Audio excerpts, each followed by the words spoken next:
The Buckle Up Birds brought winning baseball back to Baltimore after a 15-year hiatus and almost pulled off a storybook season. But unfortunately, the story was left to be continued. They know the level and the commitment it takes to get where we got last year with a chance to roll the dice one game away from trying to win the American League Championship. And they're willing to pay that price again. And it's going to be tough. It's not for the weak of heart. There's no swagger. There's just a, okay, I got what the job description is for us to do this again, and I'm ready to do it. Today in Tampa, the sequel begins. The Birds need to pick up where they left off last year's story and turn the page. Because this year, coming up short is not an option. 2013 is the start of a new winning chapter for the Orioles, and you're not going to want to miss any of it.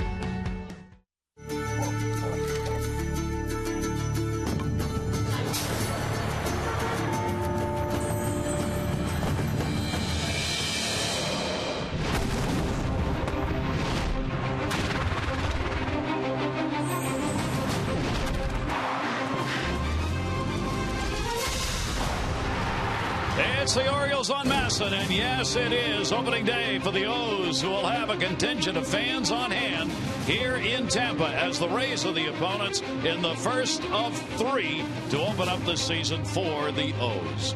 Hi, everybody. I'm Gary Thorne, and welcome. For the Orioles, it is their 60th season. They come off a tremendous year in which the year before they lost 93 games. Last year, they won 93. And the issue is, can they continue it? Well, if they're going to do that, there are some things that have to occur. One, they've got to stay the course, at least when it comes to the long ball. Last year, 212 home runs, second most in the majors. Trouble was, a lot of those home runs were solos, second only to the Yankees in solo shots. So how do you make the home runs count more? You improve that on-base percentage. Get more people on base ahead of the big bats. And the big fix has got to come in pitching. The bullpen worked too many innings, too much stress. The starters have got to go a little deeper. They were 9th in the American League in innings pitched last season. Jim Palmer, great to be with you for another great season. Well, me too. And, you know, everybody asking me all winter long, can the Orioles do it again? You know, all the sabermetricians say they can't win 29 one-run ball games. That's the best percentage ever in baseball. Can they win 25 two-run games? Can they win 16 extra inning games? Probably not, but they can win in other ways. You're right, hit some, three-run home runs. Earl Weaver's favorite home run. I think the one number I look at, runners in scoring position, a little bit better. Speed factor. McLeod came up, stole 12 bases. Machado can run a little bit. Reimold can run a little. Brian Roberts back. Hopefully he'll be able to play most of the year. Won't play every day, but back from the concussion. So there are other ways, Gary, but the bottom line is this is a real good division, and this team, as you mentioned, they go from 69 wins to 93. They think they can win, and now they got to prove it. Well, it's going to be interesting because the American League East this season has got a lot of questions along with a lot of great talent. You look at Toronto and all the changes they made, Reyes, Johnson, Burley, Dickey, offseason trades. The Yankees start without their starters, Granderson, Jeter, Rodriguez, Teixeira, Hughes, all on the DL. Can they come back and be as good as the Yankees need them to be? And the Red Sox are trying to rebuild a disastrous season last year. Do they have the tools? Do they have the players to have a good year? And then you look at this Tampa Bay team, not bad. Yeah, well, obviously for the Rays, it's about, can you get Longoria on the field? They were 47 and 27 when he played. He missed 85 games last year. But almost everybody, with the exception of the Yankees, because of the injuries, got better. The Orioles picked highest to finish third, so there's no pressure on them other than that they have to face David Price today, who last year won 20 games. He was 20-5. He won a Cy Young for the first time ever. All right, we are ready to go. Delighted to have you with us. It is, of course, day one for the Orioles, and since it is about the pitching, when we come back to Tampa, we'll talk with the Orioles pitching coach about today's starter and the staff.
brought to you by Southwest Airlines and by Sarasota County. Sarasota, Florida offers a feast of many flavors, from fresh seafood to worldwide cuisine. Visit SavorSarasota.com. And back here in Tampa in the Trop, of course, it's a beautiful day outside and comfort with air conditioning inside. Buck Showalter, after a long spring training, he cannot wait to get this started again. Really wants to pick up where they left off last year, get back into that postseason and take it even deeper. And if that's going to happen, the starters have got to get the job done. Jason Hamill, look at the improvements last year from 2011. Batting average opponent down. Strikeouts up. The ground ball percentage went up. That's that sinker working for him. Swing and miss percentage, that also went up. A much more mature pitcher at the age of 30, Rick Adair. We asked him about his performance last year and looking into this year.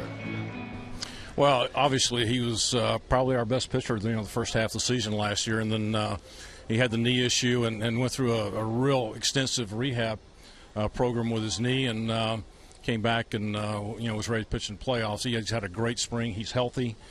He's throwing the ball's coming out of his hand good, and I know he's going to be excited to be the opening day pitcher today. We're looking at some of the numbers that he had from 2011 to 2012. Strikeouts were up, ground balls were up. Number of pitches thrown maybe a little too high for him. What's the process there he went through to get there? Well, I mean, he changed his delivery just a little bit and kind of adapted a delivery that would keep him a little taller and working inside his lower half a little bit better.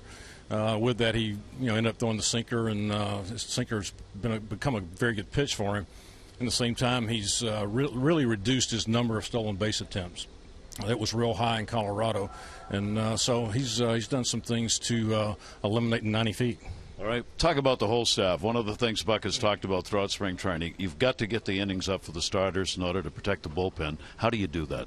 Well, I think, you get back to first pitch strikes is obviously huge. Winning those 1-1, 2-2 battles and making quality pitches and not, eliminating the, 2-0, 3-1 counts. I mean, it's all it comes down to. Everybody knows that, but get real efficient and winning the 1-1 counts is real big. And aggressive in the zone, is that what we're talking about here? Quality pitches down. And, the guys in the big leagues don't chase off the plate very much, but, on the plate, in the dirt, elevating when you need to, those type things. Are you concerned about the amount of innings pitched by the bullpen last year coming into this year, since you virtually have the same personnel? Well, Gary, it's a kind of a double-edged sword. They did pitch a lot, but a lot of that was extra innings. I mean, we threw 60, 65 innings in extra innings last year, and obviously that was all by the bullpen. So they pitched a lot, but they seem to be very healthy this spring. Rick, stories out this spring all over the place in the media about we're back to pitching in Major League Baseball. The steroid era is kind of dwindling down. All those long 73 home run seasons are gone. Is that where we are now? Are we back to pitchers dominating the game? I think there's some truth to that. I think there's more talent, especially younger talent in the big leagues. And you look at the power arms, and you look at power arms in the bullpens. The bullpen arms, from team to team, guys can come in and dominate for an inning. So I think that has a lot to do with it. Power pitching's back. I like power pitching. You don't have to think as much. Good for a pitching coach. Rick Adair, the Orioles pitching coach, and Jimmy, there's today's starter. Well, that's kind of interesting, because when you go talk to Jason Hamill, he said, I did stop thinking. He said, the two W's. What I'm going to throw and where, and stop worrying about scouting reports, umpiring, whether the wind's blowing out or not. But then again, that's easy to say when you get out of Colorado, where the two-seamer didn't sink. But last spring, Rick Adair did a nice job with him. He established that two-seamer, and he'll throw his curveball, and he's got a good one at any time. And interesting that Hamill was originally selected by these Tampa Bay Rays at the time. Back in 2002, he was the first in the first player draft selected by the Rays in the 10th round. Tampa Bay takes the field. Let's take a look at our Train Game Time Temperature, celebrating their 100th anniversary by offering irresistible financing. It's hard to stop a train. Really hard. 72 degrees inside, believe it or not. It's clear inside. All right, let's take a look at the starting lineup brought to you by Southwest Airlines. The Orioles, a little surprising when people saw this. Markakis with Manny Machado batting second. Jones, Wieters, Davis, Hardy, Reimold, Pierce, the designated hitter, and Brian Roberts hitting ninth. Now let's take a look at our scouting report for the Cy Young Award winner. And you look at David Price. He'll turn 28 later in the summer. Simply the best by 4 votes. Closest vote ever over Justin Verlander of the Tigers, who's been on a roll. You know, he's only lost 1 time in his last 18 starts. Finished last season 12-1. And of his 31 starts, 23 2 runs or less, and then he loves to pitch here. Last year he was 7-2, 13 wins on the road, but the ERA under 2 runs a game at 1.89. This is a great place, especially when you have this kind of talent to pitch.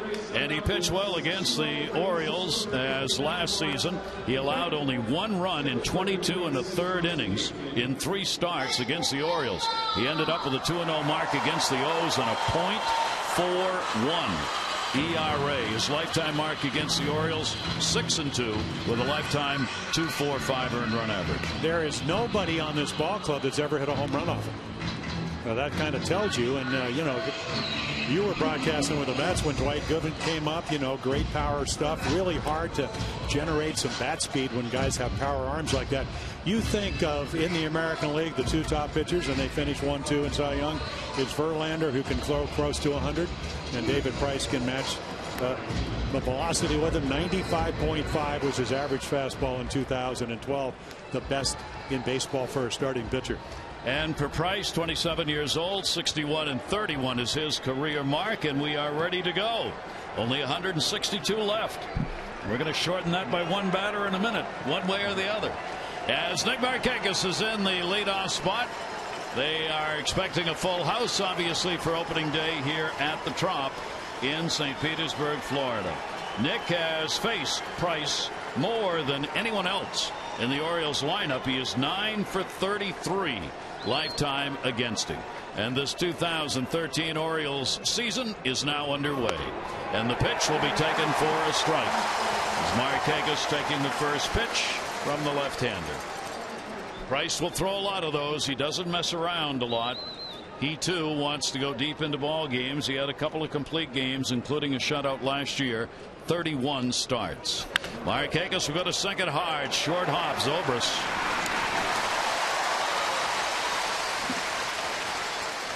Yeah, take a look at the Rays defense. Joyce, Jennings, and Sam Fuld out in right field. Longoria, Gold Glover, Escobar comes over from Toronto. Zobrist plays everywhere. Made a nice play on the ball by Markakis. James Loney, they got him because he can play good defense and also can drive in a run. And then Jose Molina, one of the Molina brothers, behind the plate.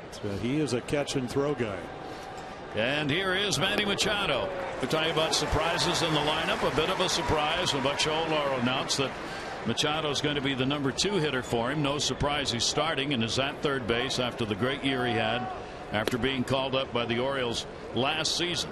So he gets to be number 2. As Buck Showalter said, I think he can move the ball around a little bit. I think we may be able to send a runner in front of him once in a while. He just fits the number 2 hole. Yeah, he really used the whole field in spring training. And again, you know, there's a good changeup and a fastball count. And of course, that's what David Price can do.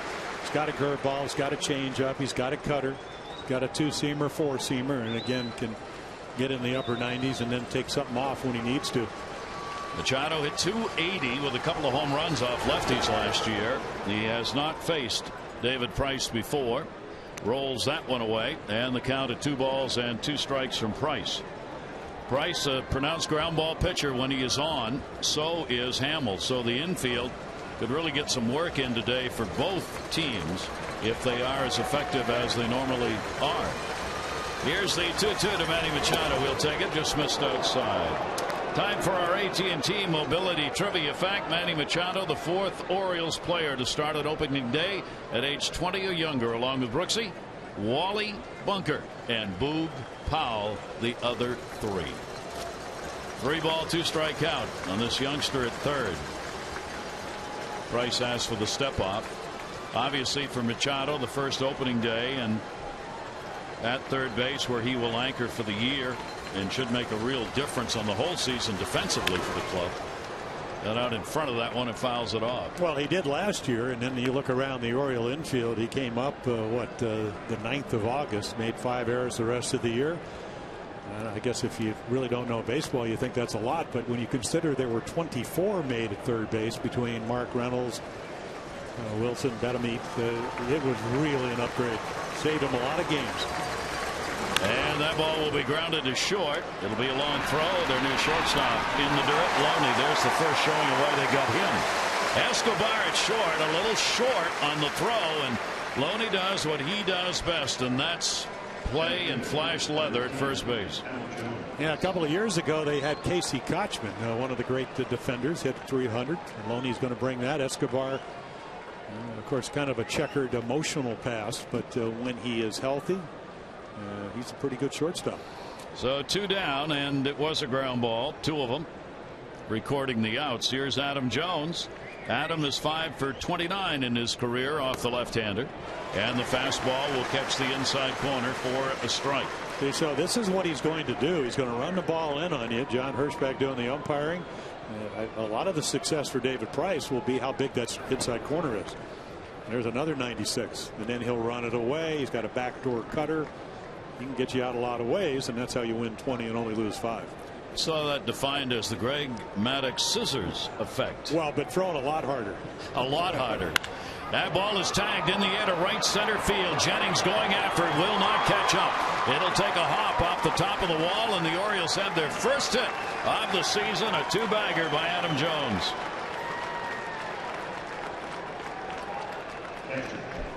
Well, they had 39 doubles last year to go along with the 3 triples and the 32. Check this out right here. Even the best, when you end up in the middle of the plate, and that's what's going to happen against a really good hitter, and he just smokes that ball to right center field. So Jones got one he could tag, and now the Orioles get an early scoring opportunity for their cleanup batter, Matt Wieters. The switch hitting catcher for the Orioles.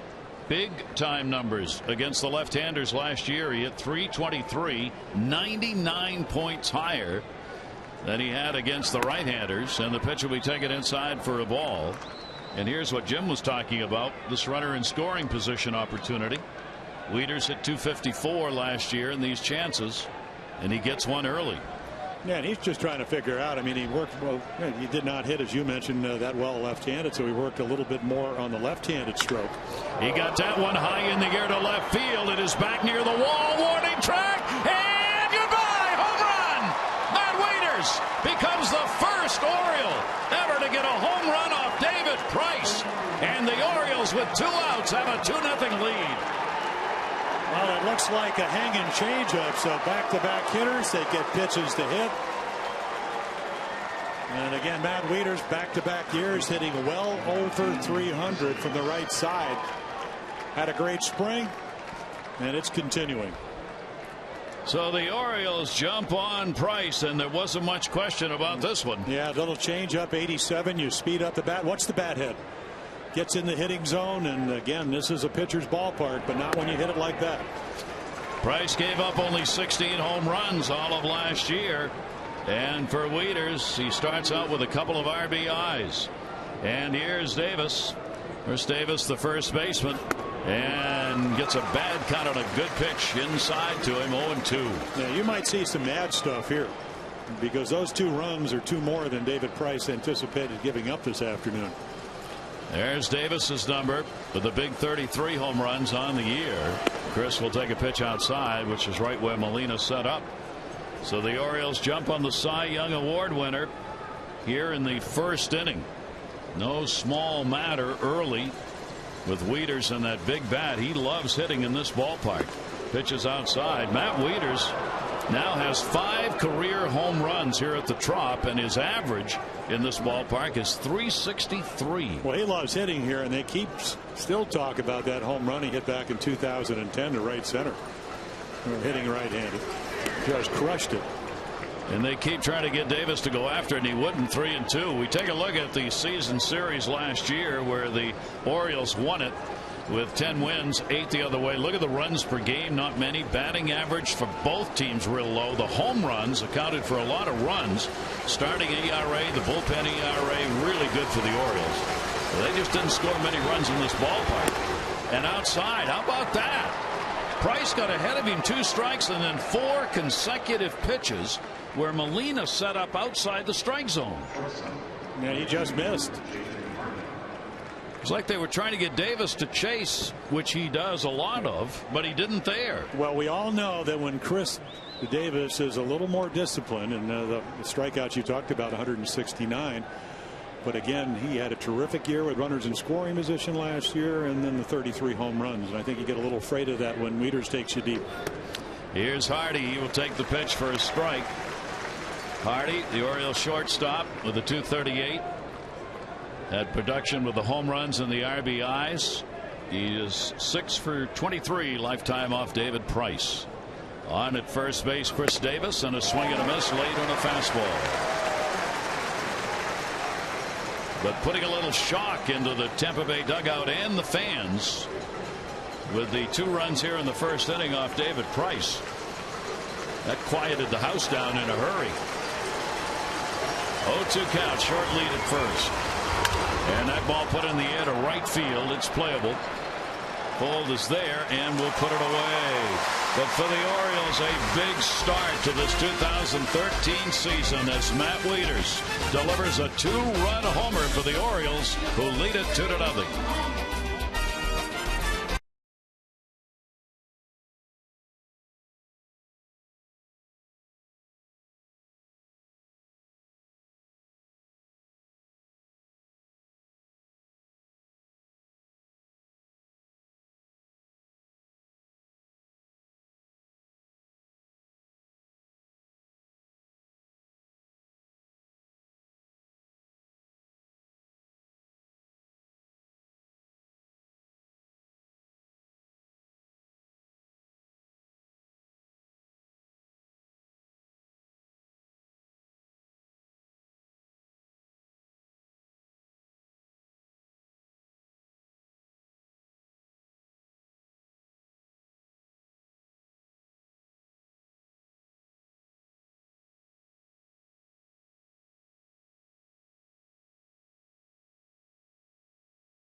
Who had 5 homers off left-handers last year. Let's take a look at the starting lineup for the Rays. Jennings, Bolden, Zobrist, Longoria, Joyce, Escobar, Loney, Molina, and Kelly Johnson. And our scouting report, well, he's healthy. Talking about Jason Hamill last year, the knee problem. Took about 2.5 months off after the surgery. Possible #1. The Orioles are looking for a #1 starter. That's what you need if you get into the postseason. And then it's what you talked about as far as throwing out grounders. 179 on the ground, only 9 home runs, and only 99 in the air. So there are the numbers. First 6 games, 2 runs or less. Great start for the Orioles last year. And that pitch will miss, and the count goes to 2-0. You see opponent batting average, a very good number. Not a lot of home runs. And a swing and a miss, and probably after what would have been ball 3 as Desmond Jennings went after the delivery. Jennings, one of the new Rays, 4th major league season, will shift from left field to center field for the duties this year. New in the sense of where he's going to play and probably how much he's going to play this season. Yeah, he was hurt last year, sprained his knee, and he played a lot of left field with B.J. Upton, who's now with the Braves playing center, but he did steal 31 out of 33 attempts. So it's going to be a track meet if the right guys get on for the Rays. That's what they do year in and year out. 2-2 delivery, and that one will be fouled back. Jennings facing Hamill for the first time. Hamill retired a very impressive 75% of leadoff batters last year. That gets you going down the right road if you can get that first guy out. 2-ball, 2-strike delivery on the way. Jennings on the off-speed pitch will take it inside, and the count's 3-2. Jennings will take as many walks as you give him. in that leadoff spot in order to create some havoc, as Jim said, on the base paths. That's what they're looking to do. They worry about scoring runs. He got that one to left field, back near the wall, and Reimold, and he makes the catch. Outstanding play, Nolan Reimold getting the start in left. Well, when you go 3-2, you got to trust your stuff, and then you better trust your defensive players. You do not catch this ball if you do not get a good jump, and he got a terrific jump to run it down. Otherwise, it's at least a double, maybe with Jennings' speed, a triple, especially if that ball short hops the wall and goes in any kind of direction. So Reimold back in action for the Orioles in left field. Showalter's picked up right where he left off, pushing the right buttons. Many thought Reimold was going to be the DH in this ball game and would not get the start in the field. That pitch will be in there for a strike. Sam Foll getting the start in the right field position. They've had to make some adjustments. Luke Scott, the former Oriole, is injured and out, and probably going to be out 4 or 5 weeks for the Rays. So they've had to move around a bit in the outfield and who they're using as a designated hitter. Yeah, he's got a knot in his calf, so there's a good changeup that just misses off the plate. As I mentioned, there's Luke. You know, the shoulder that he had surgery when he was an Oriole in 2011. That's finally well, and then all of a sudden you blow out a wheel. Fold with a 2-2 delivery, and he'll pop that one up. It'll go to shallow right. Roberts back. Markakis in. Markakis wants it, and he's got it. And a couple of fly ball outs, and they're 2 down. So take a look at the Orioles with 3 Gold Glove winners last year. I mean, all kinds of different play. That was in the 17-inning game. Got him to the 17th. There's Jonesy. Hardy won his first Gold Glove. Boy, he can really pick it at shortstop, not to mention the home run power. So there they are, Reimold, Jones, Markakis. He's also won a Gold Glove. Machado, Hardy, Roberts, Davis, and again another Gold Glover for the second time. Matt Wieters behind the plate. And here is Ben Zobrist. Zobrist up the middle, and I mean up the middle, right by the ear of Hamill. And Zobrist, Mr. Super Utility, is on with a base hit. Here comes Longoria. You know, it's kind of like Adam Jones. With 2 outs, he hits the double to get Wieters to the plate. And right here, he almost gets Hamill out of the game with a vicious liner back up the middle. Ben Zobrist, you know, the 39% on base percentage.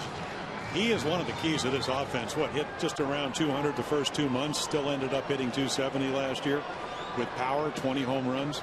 And again, he gets Longoria. He's the guy up to the plate. Longoria, of course, another season marred by injuries. Good stop by Wieters. Longoria is now 27 years old. This is his 5th straight opening day start at third base. Missed 85 games with that partially torn left hamstring, and it mattered for this team. They were a different ball club, especially the offense, when he was in and when he was out. Well, he makes everybody better. 1-0 delivery to him, came inside and missed up high. 2-0. Yeah, a little hanging slider.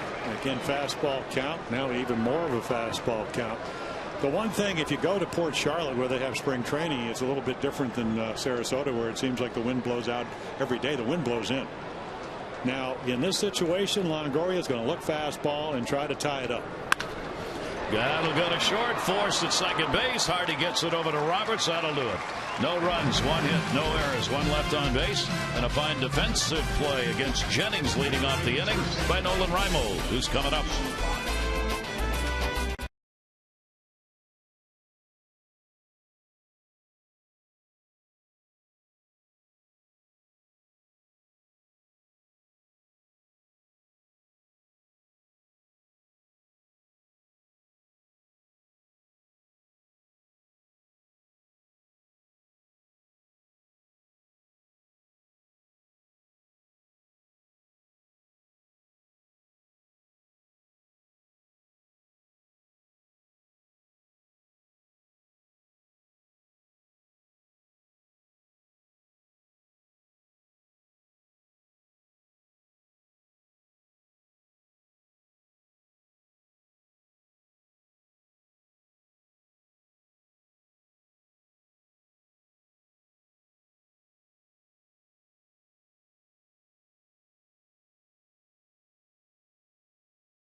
Your second room of flooring free. 877-241-LUNA. Nolan Reimold is back, and not much question about that. Made his presence felt early, and now he'll hope to do the same thing at the plate. First game, April 30 of 2012 was the last one. Then that herniated disc took him out. He's back to make plays like that, and he did. Well, he did. You know, it's funny. You talked about McLeod not starting. He won a Gold Glove, so he's out of left, and Reimold plays like a Gold Glover. Not to mention his bat. Reimold back in against Price as we go to the second inning with the Orioles on top. For Nolan, this will be his third O's opening day roster. He went on the DL on May 1 with that herniated disc. Had the operation at Johns Hopkins in June. Had it taken care of, and now back and talking with him before the game. He feels great. Yeah, just hopes. He said he anticipates even getting better, but between spring training and now, and when it started, it's kind of light years because again, the herniated disc took all the muscle strength away from, really, he said, talking about all the way from his thumb all the way up his left side, and that is your lead side when you hit right-handed. But feels a lot better, and he said, I think I can make do. Now, of course, David Price might have a different thought. Reimold and took something off that one, and there is the first strikeout for Price of the season. Yeah, well, here's a good changeup. Wieters got one up in the strike zone and hit it for a 2-run home run, and Ukajie just starts it off the outside corner, maybe a little bit of a curveball. Perfect pitch. Boy, when you have this kind of stuff and you can get 0-2 ahead of the hitters, I don't care how good a hitter you are, you're going to expand the strike zone. That will bring up one of the surprise entries on the roster, who's the designated hitter, or Reimold rather, with the 2-2 ground ball up the middle, and he's got a base hit. So Reimold picks up the single even after Price was able to get ahead of him. He lost him, and the Orioles have another base hit off Price. Our Maryland Lottery hit a big contestant of the game is Shamai Jones from Ashton. Shamai's already won $500 for just being selected. He'll win $100 more for every Orioles hit during today's game, plus an extra $500 for any Orioles home run in the 5th inning. For your chance to be the Maryland Lottery hit it big contestant of the game, play 5-card cash and go to mdlottery.com/Orioles to enter today. Good luck. And a big 5th inning this year with some extra cash on the line. Here's the DH, and it will be taken by Steve Pearce. Pearce battled down to the final spot on the roster for position players and made it. He had a great spring, hitting .340 in 47 at bats. He was just pounding the baseball. 7 home runs, 18 RBIs, and he's earned the spot. He will DH in the 8th spot, and Brian Roberts, of course, is batting in the 9 spot for the Orioles. Reimold, who can run, not sure how much he's going to do with that this season or early on, is on at first base. Loney Holding. Fastball will be taken up high. 2-1. Yeah, probably with the way Pearce swung the bat, and again, all the RBIs, 18 of them, and 7 home runs, he may not run here. I don't want to take the bat out of his hand and maybe double up your 2-0 lead, but he can steal bases for a big guy. Nolan Reimold can run. And reaching for it, will foul it away. 2-ball, 1-strike count. Pearce has really got some power. He can drive the ball, and he won't be denied swings at the plate. And the other thing is, I was talking to him yesterday during the workout. I said, how much infield? He said, well, I played third, I played first, I can play the outfield, I don't mind DHing. I said, well, have a great year. And he says, I plan on it. And he meant that. And that's one of the reasons he made the ball club, because he can move around, and in this day and age, versatility really matter. Plus the fact he can do the job as a DH. He is 29 years old. Last season, all over the place with the Orioles and Houston. Short time with the Yankees organization. AAA ball all last year.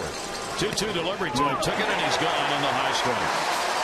Yeah, it's been a pretty, even though we're only in the second inning, pretty tight strike zone for John Hirschbeck. But this one just underneath the letters. Look at Molina, and then the ball right to where the glove is. Jose. And here's Brian Roberts. Back in action with really 2 years gone by since Brian has had an opportunity to play on a regular basis after only 17 games with the Orioles last season and only 39 in 2011. Now back at second base and will take the pitch for a strike. Roberts is 3 for 10 off David Price in his career. Now you go back 3 years, it's been about 115, 117 games. So what he was able to play in every game that he was penciled in spring training. So a huge step forward, and we'll see how it plays out. And he was penciled in for a lot of games. Buck Showalter wanted to make sure he could play. So not only did he play at home, he went on a bet on the bus with a number of starters and traveled. Veterans usually don't do much of that, but Buck Showalter wanted to see Brian Roberts in action going through the grind, and he did, and came through with flying colors. Reimold at first base. Runner goes. They got him picked off. There's the throw by Loney. It's there. It'll be a caught stealing, but it's Price's move that got him. Yep. But again, you don't win 20 games last year. A couple of years ago, 19 without coming out of college being a bright guy. He just anticipates it. 0-2. You have some pitches to work with. See if he's running. And you can see not a big lead. He's just going to go on the first move. And the first move was not to home. It was to first. And then Loney makes a nice throw. Swipe tag right there by Zobrist. Able to get Reimold out. So 2 down, and Roberts will foul that one back. So the Orioles show a desire to run themselves here early in this ball game. 2 away, bases empty. Price trying not to turn the order over. Reimold talking with Pierce and the Oriole pitching coach Rick Adair probably about the move put on by Price. Here's the 0-2 delivery. Roberts will foul that one off.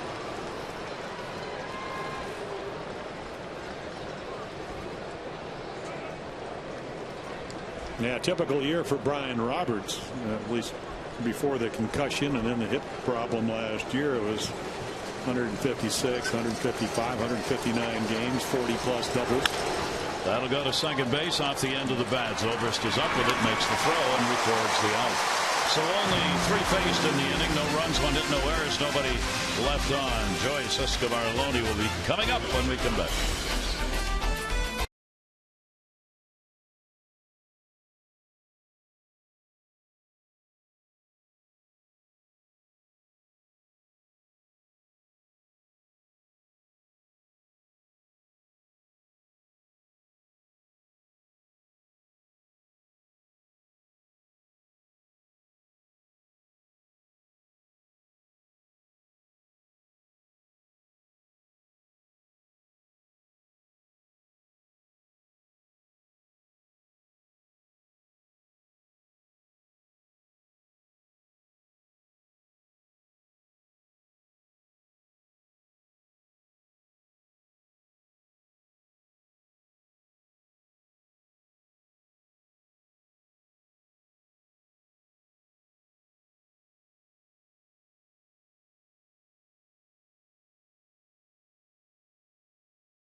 Well, we were down early yesterday before the workout, and right here. So I said, tell them about what Lou Holtz said. I don't care who questions our ability to succeed as long as they aren't a member of this team. So I'm telling Adam that. He says, that's all right. Show up, shut out, and shut up. There we go. So 2 different philosophers. I said, do you know who Lou Holtz is? He said, that's that old dude that does college football. I said, well, yeah, you know, so. But, you know, I think the one thing, and I saw that Lou Holtz quote earlier in the week, and I'm thinking what Buck Showalter said about his ball club. Matt Joyce will pop that one up against the shift. A very long run. And Hardy comes over to get it, and he had to go a long way because he was playing over near second base. Joyce is retired. Yeah, you like that. One pitch, one out. I mean, especially against a tough out left-hander. Well, again, he is cantering. A lot of room here, and of course you do have the mounds on the field. Good job to put it away. So that'll bring up Escobar, Yunel Escobar. First season with the Rays, 7th big league year. 30 years old with a .282 lifetime batting average that went down last year as he hit .253. Grounds that one to third. Diving Machado's got it. He'll make the throw. 2 pitches, 2 outs. Thank you very much. And our Jeep Inside the Numbers. Jeep with a unique brand of freedom you'll only find in the full line of Jeep vehicles. Visit Jeep.com to learn more. And we've seen already today, he hadn't had a good slider, but he's used it to try to get back into the counts. And again, the sinker, that ground ball with the 2-seamer, you know, really good power curve ball, and then not too many changeovers, but he does have 4 pitches and may not use them all in one game, but the opposition knows he has that type of arsenal. And with 2 away, Loney's going to have to, you would think, take at least a pitch here. James Loney, 28-year-old, signed as a free agent in December, playing first base, and will take the pitch inside for a ball. Loney last year hit .249 combined. He played for the Dodgers and the Red Sox. That number 39 points below his career .288 average that he entered the season with last year. No, the year before last drove in 90 runs. He's just a big guy. He's never hit, never been a guy that's hit 20 home runs. So you get a little bit labeled, but for this ball club, again, Tampa, payroll's going to be what, a little over $61 million. He plays in because he gives them a couple of things that are going to help him win. The glove, the ability to drive in runs. He's always been able to, like Nick Markakis, hang in against left-handed pitching, even though he probably won't play against the tough lefties. Loney's a team leader by example. Madden absolutely thrilled that he is on this ball club, and of late, yesterday and today in particular, Joe was talking about how he is driving the baseball much better than he did during all of spring training. I mean, he got up here and just started crushing it, and swings and misses, and a real good inning for Jason Hamill. He retires the side in order to complete opening day. If you're not on the beach, you're at the ballpark. Orioles lead.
Bridgestone Firestone Extra Mile Index, the Firestone Complete Auto Care Extra Mile Index with the best of the best.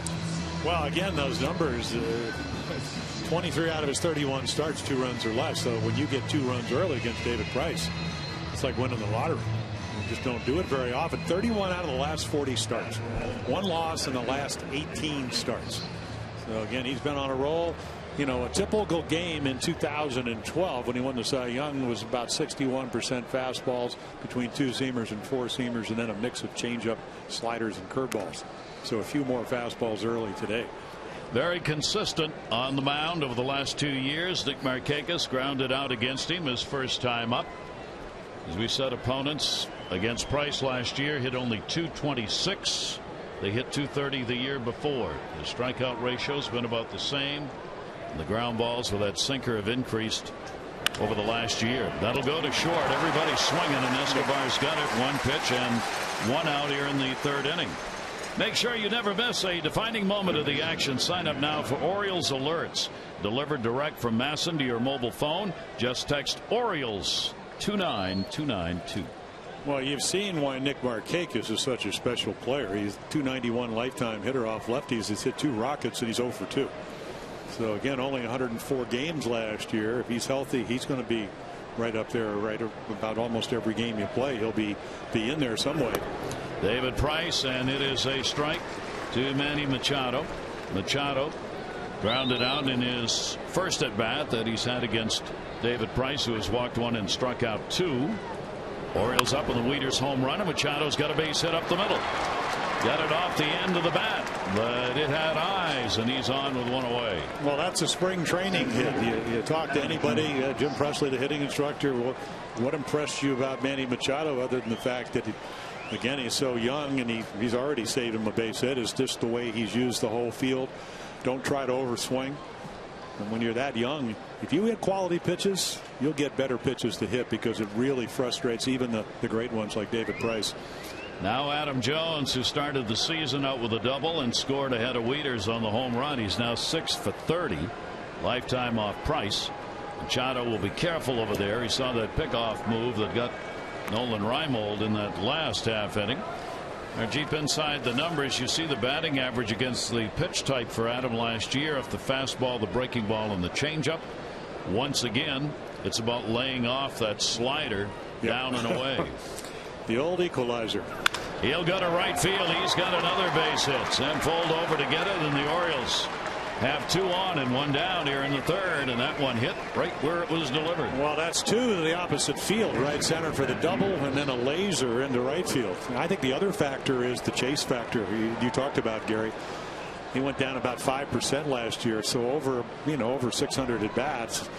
Again, more plate discipline as Adam gets older and more experience. Yeah, I mean, you saw it in the 2 for 26 in the playoffs. The Yankees had a really good pitching staff. They took advantage of maybe being a little over anxious. And a little concern as the infield comes in to talk with their starter David Price. As the Orioles have touched him up, Molina's gone out to have a word with him. That's 5 hits now for the Orioles, and they've been hit. And Wieters, of course, with the big blow that came in the first. Yeah, hanging changeup, and there it is, the 5th career home run here at Tropicana Field. He has become much better from this side of the plate over the last couple of seasons. Batting average the other way has dropped almost 100 points when he's batting from the left side of the plate from when he joined the Orioles through last year. And on this side of the plate, he's found power and average. Yeah, the amazing number was 2011 with 11 home runs and 121 at bats, hitting right-handed, and again that average well over 300. Runners off first and second base. Orioles another chance, and that one's fouled off Molina's mask. Youch. Welcome to the season. Now take a look right here. There's this was looking for home run number 2 and just misses it. Don't get too many pitches in the middle of the plate off of David Price, but there was one. But again, the stuff was able to get him to just foul it off, but a great swing. John Hirschbeck went out to talk to Price about nothing in particular except giving the catcher a chance to regroup. It will be interesting to see how baseball reacts to the latest study that's been done on concussions, which has recommended that a lot more be done in situations like that where someone takes a ding, about getting someone out of play. Baseball has never done that with catchers. Whether they'll have to in the future remains to be seen, but all the latest studies on concussion show that kind of a hit right there can have lingering effects, and you better be taking a look at it. Which is against the norm, because catchers, I mean, you're not a catcher if you're a softie. I mean, that's part of the game. But that macho crap's got to go. Oh, I understand. I'm just telling you. You're right. I understand. But that's. Try telling Rick Dempsey that if that's ball off your bats. That was actually a wake-up call for Depper. Tell that when you die at 53, well, your brain is scrambled. Yeah. 2-ball, 2-strike count here on Wieters. Orioles with runners at second. Machado, Jones on at first base. They've got the infield swung around a bit. Zobrist, the second baseman, almost over behind second. And you can see they're also a couple of steps in. Not that Wieters runs well, but any ball, they're looking for a double play. 2-2 delivery, and that will be fouled back. Matt Wieters, of course, a very busy man, both at the plate and behind it. There are the rankings among the American League catchers. First, home runs, runs scored, RBIs, and extra base hits. That's why he is an all-star and a Gold Glove player. And again, if you start looking around the Orioles lineup, something you couldn't say 3 years ago, now you have your core players are some of the best at their positions, not only in the East, but in the American League. There's that off-speed pitch, able to fight it off. Oriole hitters are really doing a good job on Price here. These pitches that he normally is able to use to get outs, the Orioles are either putting in play or fouling them off. And Price is having to work here in the first 3 innings of this ball game. Well, Gary, your point is so well taken. He's looking for a ground ball, but again, when you're down 2-0, that's 2 more than you really anticipated giving up. All of a sudden you're going, I can't have it. If he hits one up the gap with the kind of speed you have on the bases, it's going to be 4-0. Yeah. He's already thrown 49 pitches. And then, of course, the fact that Matt Wieters drives the ball to right field, he's looking to, what can I do to get him to roll over and get a ground ball at one of my infielders? 2-2 delivery on the way. Wieters down to third, and another pitch that came in on him, and again he fights it off. And Price will have to continue the job here as Wieters tries to get one that he wants to hit on this 2-ball, 2-strike count. The right-handers last year against Price hit 232. The lefties only 205. Gave up only 16 home runs all of last year and only 3 to lefties. Wieters, of course, has one off him today from this side. Fastball's going to miss down low. Can't find it. 3-2. Well, do you run him? Good question. Well, you know, if it's 3-2, Molina's got to wait to receive the ball, because if he comes up in front of Hirschbeck, the home plate umpire, that's going to be ball 4. You do stay out of the double play. There's Matt Wieters. Orioles had 7 guys that struck out over 100 times. Let them go. Yep. And they do. Yep. And that's going to be fouled away. Well, you know, again, when going back to talking about the Lou Holtz quote and all that, Buck Showalter was talking about it today and yesterday during the workouts, basically saying, listen, I think they know me well enough that they can trust me that what I'm going to do is going to help them win. And he said, I trust them because ever since he took the job in 2010, he's gotten to know him better. So that trust factor, Joe Madden talks about it. And then, of course, their team is 190 or more 4 out of 5 years. You got to have that trust factor to have success at this level. 3-ball, 2-strike count. Runners go again. Wieters down to third, and again fouled off. And a real solid, tough at bat here by Matt Wieters. He's putting the heat on Price to try and find that pitch that could get him out of there, with the Orioles putting the guys in motion. Good speed out there with Manny Machado at second and Jones at first. Yeah, 53 pitches already. And again, it's not like he doesn't have his good stuff. It's just the Orioles have had some really good quality at bats.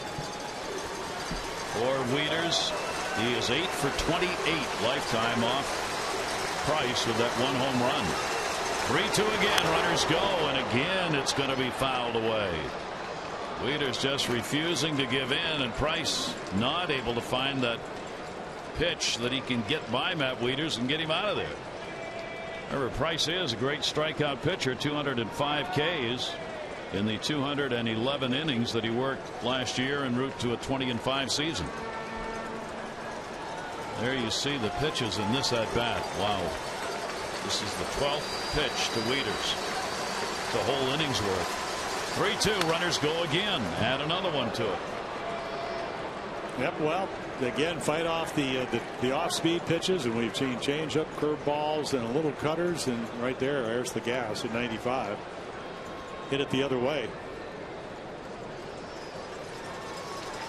Well, one thing's becoming pretty clear. It may be David Price on the mound, but we're going to see some Tampa Bay Rays out of the bullpen in this ball game. Well, you don't want to get to the back end with them having a lead. No, they're that good.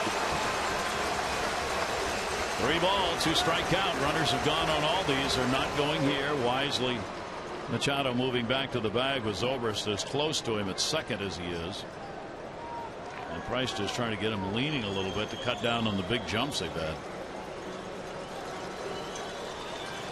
Weeders already with the 2 runs batted in, can add to it with a base hit right here. Only 1 down. 3-2, runners go, and he walked him. What an at-bat by Matt Weeders, who draws the walk to load the bases. And Jim Hickey, the pitching coach, is on his way to the mound. Or at bat, rather.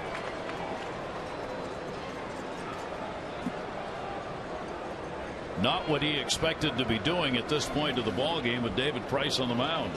No, they call Jim Hickey. He's kind of come over from Houston and resurrected his pitching staff and called him a Pied Piper because everybody kind of leads. And of course, he has got a great rapport with David Price and the ability to communicate. And then he will tell you, he's talking about Jim Hickey, he says, I have some pretty good arms to work with. And Price certainly one of the elite arms in baseball. Orioles will see a couple more of the good ones, obviously, in this series. Jeremy Hellickson will be pitching in tomorrow night's game against Wei and Chen for the Orioles. Then Roberto Hernandez, a.k.a. Carmona, formerly of the Fausto Cleveland Carmona. Indians. He'll be pitching against Miguel Gonzalez on Thursday. Orioles, of course, will then be coming home for the opening game at Camden Yards against Minnesota. Davis, he'll take it for a strike. So the Orioles have loaded him up. A chance for a big inning. Price will look for that double play ground ball. Davis will look for the base hit to bring in 1 or 2 runs. Machado, Jones, and Weeders are on. Yeah, with 1 out, he'd take a fly ball. Again, remember 169 punch outs, and that's what Price is looking for. Boy, they stayed right where they were the first time, Jim. Molina wants Davis to chase that pitch that's outside the strike zone. He sets the target up there. Well, he has a history of chasing. Yeah. And, of course, if you talk to Chris, he said, not that I like facing Price, but I like lefties because it makes me be more disciplined. I got to keep my front shoulder in. 1-1 delivery to him. Again, they go back outside. Again, Davis refuses to go after it. Davis hit 265 off the lefties last year. Not much difference. 271 off righties. 7 home runs off left-handers. So he had good numbers off left-handers. Orioles with a 2-0 lead here in the third. 2 ball, 1 strike count. Yeah, he's trying. Stepping off. There is nothing more frustrating when you can't hit your spot and you know that you have a guy like Chris Davis that can hit the ball out of any part of the ballpark. And again, that's why he hit 33 home runs last year. Here's the 2-1 delivery to him. Davis got one towards the middle. A chance for 2. Escobar's got it, and they get it. A big double play recorded right there. No runs, couple of hits, no errors. 2 are left on base. The Orioles lead at 2-0.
Mercedes-Benz, located on the web at MBUSA.com.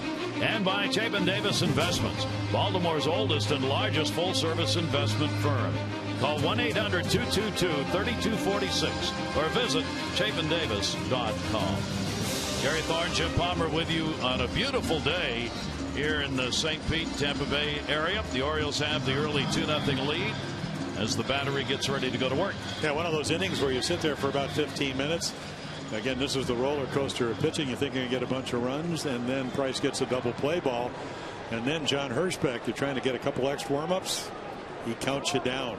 You only got 9. Umpires under stringent orders from Major League Baseball about moving games along. They were last year and are again this year. Pitch will be taken outside for a ball. Hamill working to Molina, Johnson, and then Jennings at the top of the order. Molina with a 2-for-6 lifetime off 30-year-old Jason Hamill. 1-0 delivery will go to short. That'll be played by Hardy. I want to remind you the Orioles season plan representatives are standing by right now to take your call and answer any questions about Orioles partial season plans for this season. Upgrade your summer with a partial season plan and enjoy exclusive orange carpet benefits, including substantial savings over the cost of single game tickets, a ton of insider access, and more. It is your only chance to purchase tickets to Friday's home opener while supplies last. 888-848-BIRD. Orioles.com. Taken inside by Kelly Johnson. Johnson's the designated hitter in the ball game and batting 9th. He's had a home run off Hamill, 6 for 20. Yeah, left center field in Toronto last year. Shift is on, and it's the revised shift with Machado, the third baseman, playing in right field. Saw that in spring training. No, the charts tell you. That's it up into the ceiling. Tough to see. Roberts coming to help. Davis has got it, though, and puts it away. Little Twitter chatter from the Olympian and Orioles fan. Opening day. Go get him out there, boys. Michael Phelps. Yeah, I saw him on the Golf Channel. Hank Haney he's got a nice golf swing. This was not Charles Barkley hacking. Well, no, he doesn't hack. Barkley? No. Well, he does. Yes, yeah, he does. That is probably the most dysfunctional golf swing in the history of golf swing. Sir Charles. Only Mr. Nobody. He used to be a car dealer in Baltimore. He used to take troughs out of the ground. Top of the order. Right now, Hamill's really cruising along here, getting these outs in a hurry. Jennings flied out his first time up. No walks, 1 strikeout for Jason Hamill. Up in the air to left field. Raimo going back.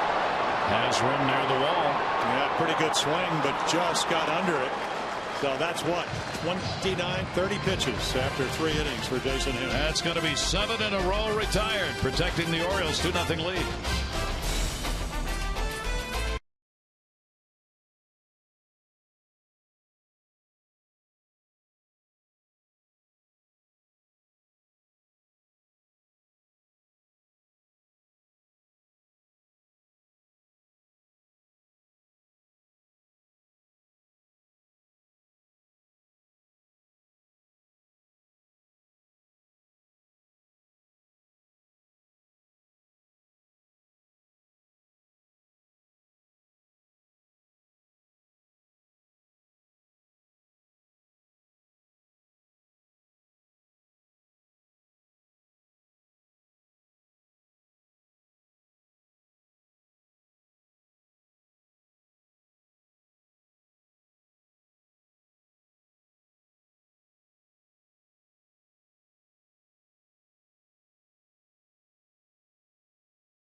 Best value family entertainment. Kids 14 and under get tickets to 10 games, the exclusive club hat, membership card, backpack, and more. It's only $20. Members even get exclusive giveaway items at every game, and family and friends tickets start as low as $6 with a chance to even upgrade to the lower deck. Find out more at 888-848-BIRD to go to Orioles.com/dugout club. There's a member right there here in Tampa. He's got those sunglasses on just right. Yeah, I'm watching the game yesterday. With some of the highlights, Hunter Pence loses the ball in the sun because he doesn't have his glasses on. They shoot him in the next pitch. He doesn't have his sunglasses on. Go figure. Yeah. What was going on there? Yeah. The Orioles 2-5-0. Tampa Bay 0-1-0.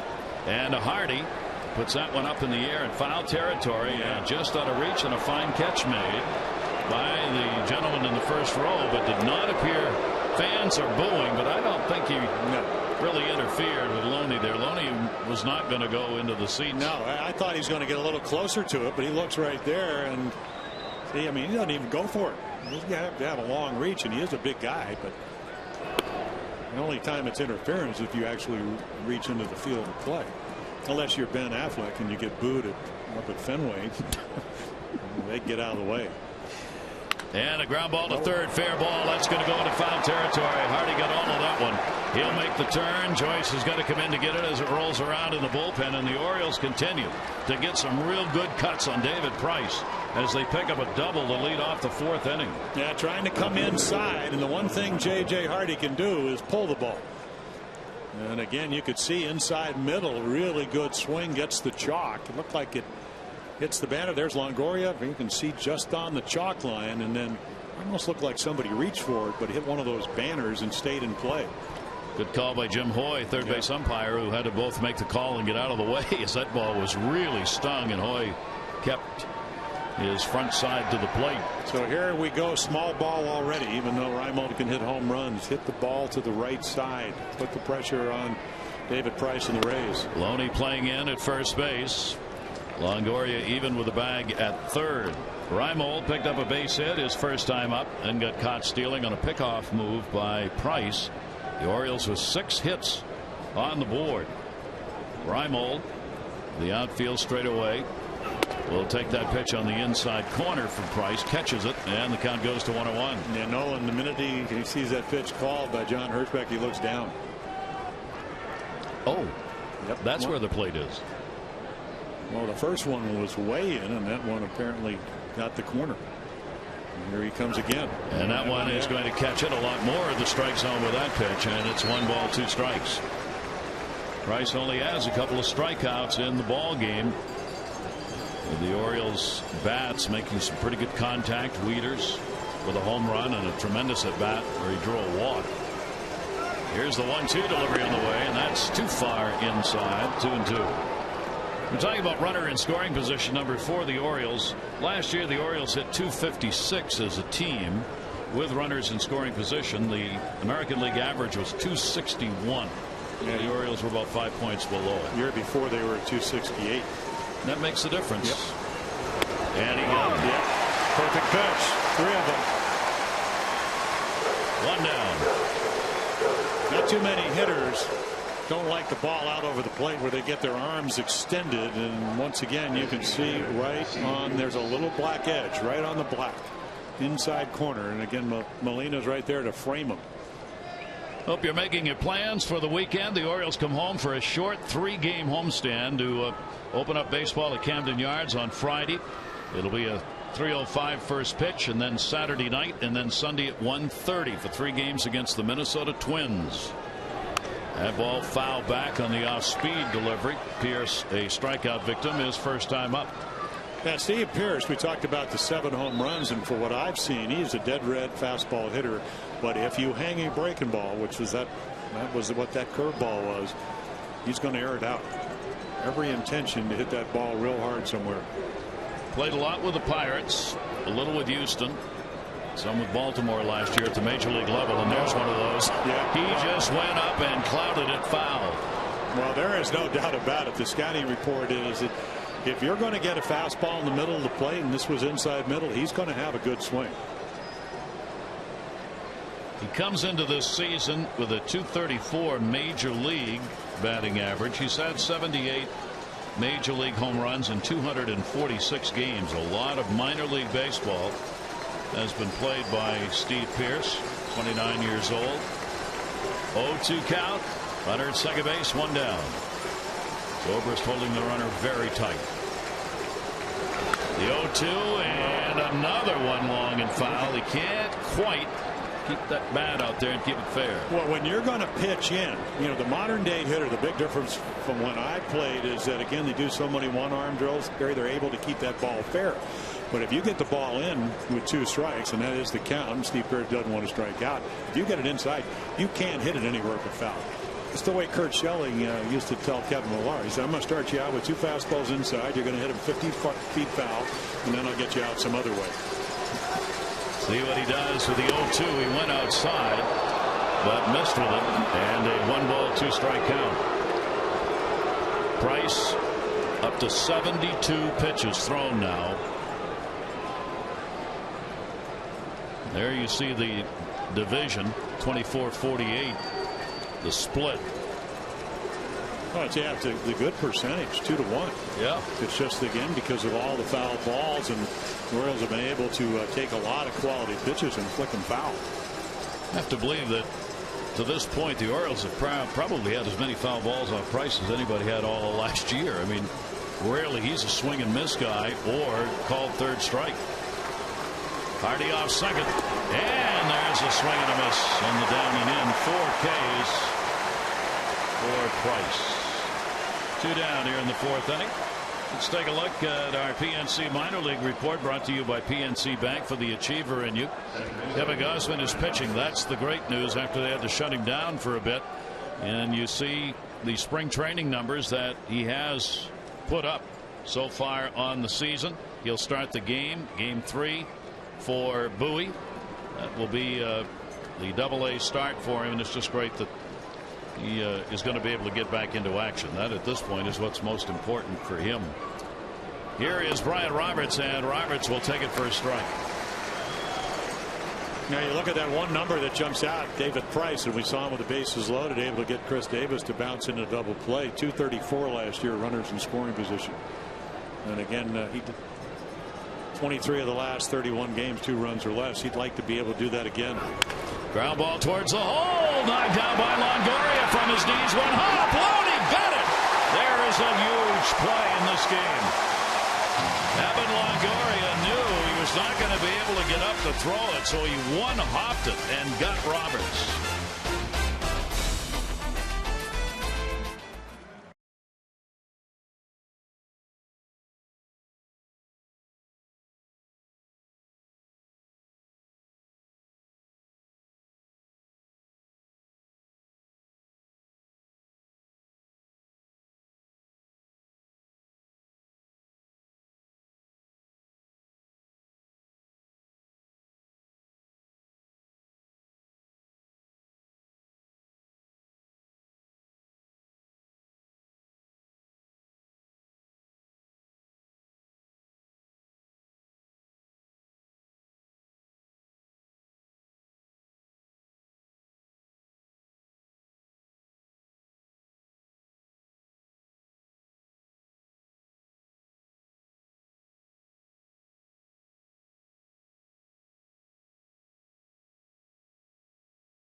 A great first inning start, as Jones would deliver the double with 2 down first inning, and Wieters would follow it up with the home run that gave the Orioles the 2-0 lead.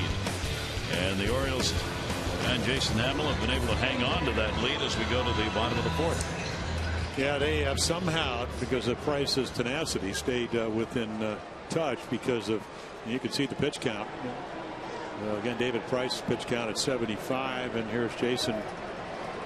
And I don't know if you're ever cruising along in a 2-0 game. It's not a lot of runs to work with, but again, go back first 6 games last year, never more than 2 runs, and that's when Jason Hamill was healthy. He faces 2, 3, 4 in the order. Fold will foul that one back. He flied out to right field his first time up. Fold, Zobrist, and Longoria in the bottom half of the 4th inning. Hamill with no walks and 1 strikeout. Preventing those free passes can really help you in that pitch count. That one got bounced out in front of the plate, and the count goes to a ball and 2 strikes. The Orioles opening up here, of course, this season against the Rays for the 6th time overall. They are facing the Rays in the opening game. The Orioles 3-2 against them, 1-1 here at the Trop. 1-2 delivery, and he stayed away from a pitch up high. 2 balls, 2 strikes. Yeah, Joe Madden, the Rays manager, saying, boy, one of my big things is who's going to hit behind Longoria. But again, the table setters to get on for Longoria. Those are the guys, and that's what Fold does. I was talking to Derek Shelton, the hitting coach. I said, he's the type of guy, if you're pitching, he's annoying because he works the count. He'll take a walk if you present it. And he makes you kind of what the Orioles have done to Price. He makes you make good pitches, and they just flick some of the good ones away. 2-2 delivery, and he got him. Hamill gets the strikeout on a call. Strike 3. Well, finally able to get the breaking ball over with 2 strikes, and it's a good one. Late breaker. Sam Fold gives up on it. Watch this. He thinks it's off the corner, paralyzes him. And when you're a little guy, it's not going to be too low. You can see from that angle just above the kneecaps. So he records the out, 1 away here in the 4th inning. He set down all 4 of the leadoff batters. Here's Zobrist, who picked up the single in the 1st inning. That is the only hit that the Rays have on the board, and the only base runner that they've had in the ball game has been Ben Zobrist. Zobrist will take that on the outside corner for a strike. 1-1. Tampa Bay Rays started out, of course, as the Devil Rays. This is their 16th season. Great success here with outstanding pitching. Foul back. They're going to have to rely on that pitching again. Question for the Rays is offense. If you can keep them off the board, you probably got a pretty good chance of winning the ball game, because they're not going to score very much. Last season, offensively, they were 12th in average. They were 11th in runs in the American League and 8th in home runs. B.J. Upton, of course, is gone, as is Shields from that pitching staff. Yeah, for James Shields, you just got to figure out how we're going to get the quality 250 innings. And a couple of runs. 2-2 delivery, and just missed outside with it. The count goes to 3-2. Well, there's only one hitter in the American League that walked more than Ben Zobrist last year, and that was Adam Dunn. And you could saw it right there. I mean, that was a great changeup down and away, and he just kind of spit at it, took it. 3-2 delivery came into him, and that'll be fouled right straight back. And again, if you're Jason Hamill, you're looking on deck, and you see that shadow of Evan Longoria. You don't miss it. So Zobrist should get a good pitch to hit. The last thing you want to do is walk him without making him swing the bat. Zobrist, part of the quad tune at second base, and he hits it deep to right field himself, and goodbye home run. Zobrist with a homer to make it 2-1.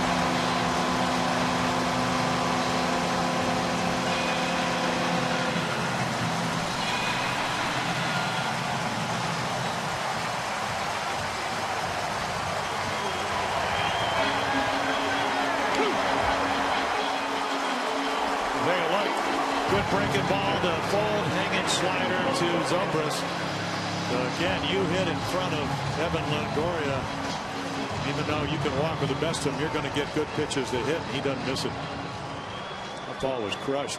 20 home runs last year. 2-1 ball game. Here's Longoria, and he'll take the pitch up high. Longoria hitting into a fielder's choice. His first time up. So the long ball in a ballpark that doesn't give up a lot of home runs. That pitch is going to be in there. A little slider to him. 1 ball and 1 strike.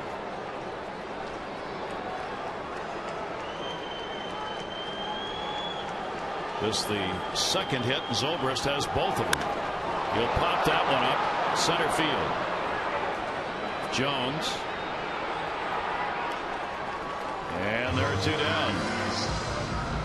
Join fellow O's fans this week for a series of Operation Orange Orioles rallies throughout Birdland. Tomorrow night 6 to 8 you can join the Oriole Bird and Mr. Bo at the Canton Square Orioles Pep Rally presented by Natty Bo. Then on Thursday join O's former outfielder Joe Orsolak and the Oriole Bird at an Operation Orange Happy Hour at Power Plant Live from 5 until 7. Details visit Orioles.com/Operation Orange. And the pitch outside, 2 down, base is empty. Matt Joyce popped out his first time up.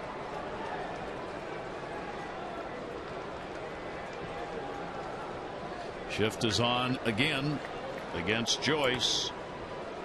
Looking for his first hit with only 3 at bats, lifetime off Jason Hamill. 1-0, and that's going to be near the warning track. Markakis will haul it in for the out. 1 run, 1 hit, no errors, nobody left on. Ben Zobrist delivers the long ball for Tampa Bay, and it's a 1-run game.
Contestant of the game will receive $500 for any Orioles home run. Jahmai Jones, good luck.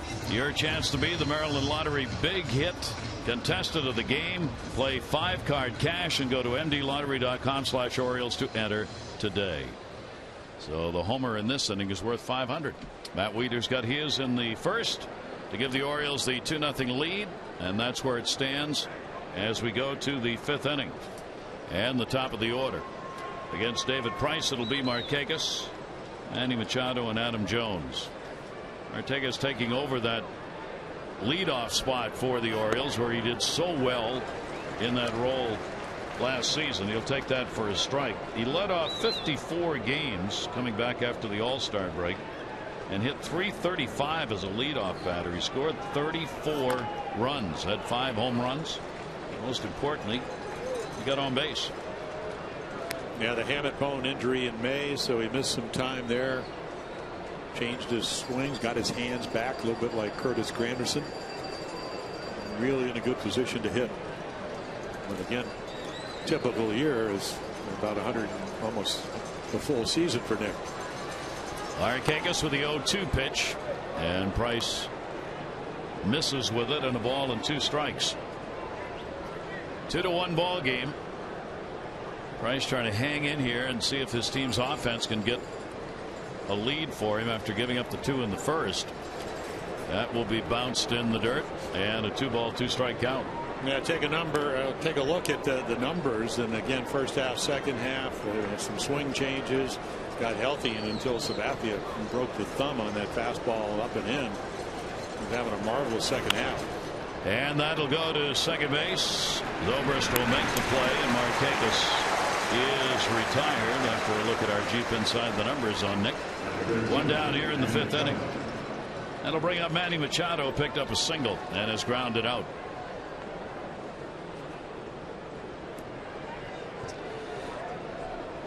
Manny Machado with a base hit in the 3rd inning. The Orioles have stranded 4 so far.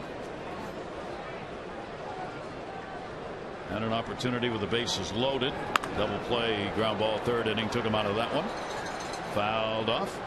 We're talking about home runs in this ballpark. This is a ballpark that generally has been favorable to pitchers in its existence. Last year it was again. ERA second best. Now a lot of that's got to do, of course, with the staff here. Runs per game 13th. Home runs down. I mean, it's a pitcher's ballpark.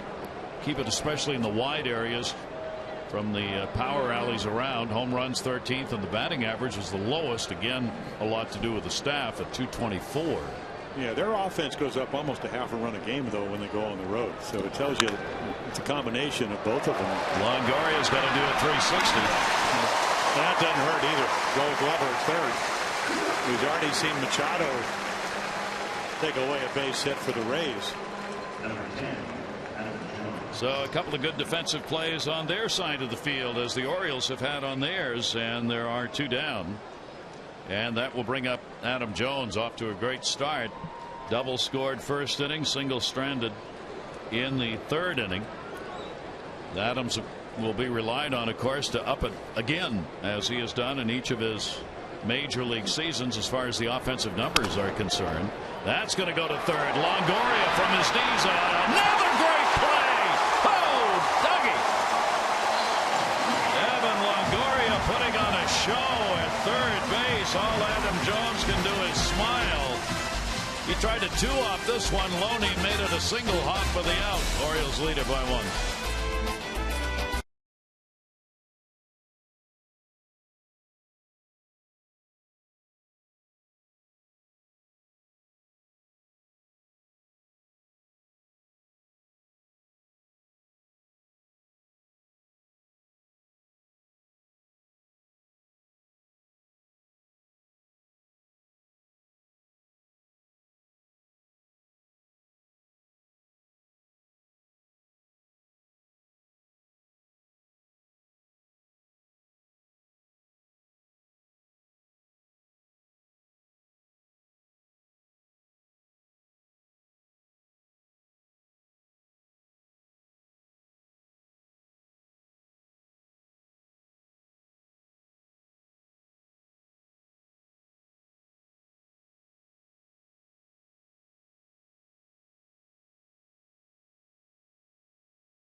And Fios Quantum Internet, technology that makes you feel superhuman. That's powerful. And by Honda. Get a great deal during the really big spring event now at your Honda dealer. Beautiful weather after some cool temperatures in the last couple of weeks of March. Warm back up to the 80s. Yeah, you'd like to take the roof off of the Tropicana field today. Well, the Rays would like to blow the whole thing up, but neither's going to happen. No. What's that lease? Another 20 years or whatever? Yeah. Jason Hamill, the 2-1 lead as we go to the bottom half of the 5th inning. Here's Escobar, grounded out his first time up, and takes the pitch for a ball. He has faced Hamill 16 times, couple of hits in 16 at-bats for Yunel Escobar, who takes over the shortstop spot. Down to 3rd, backhanded by Machado. Boy, the players came with the gloves. for this ball game, and Escobar's out of there. Well, one of the great things about, whether it's Price, again, a Cy Young Award winner, or Jason Hamill, is the fact that they're around the strike zone. So it's easy to be prepared.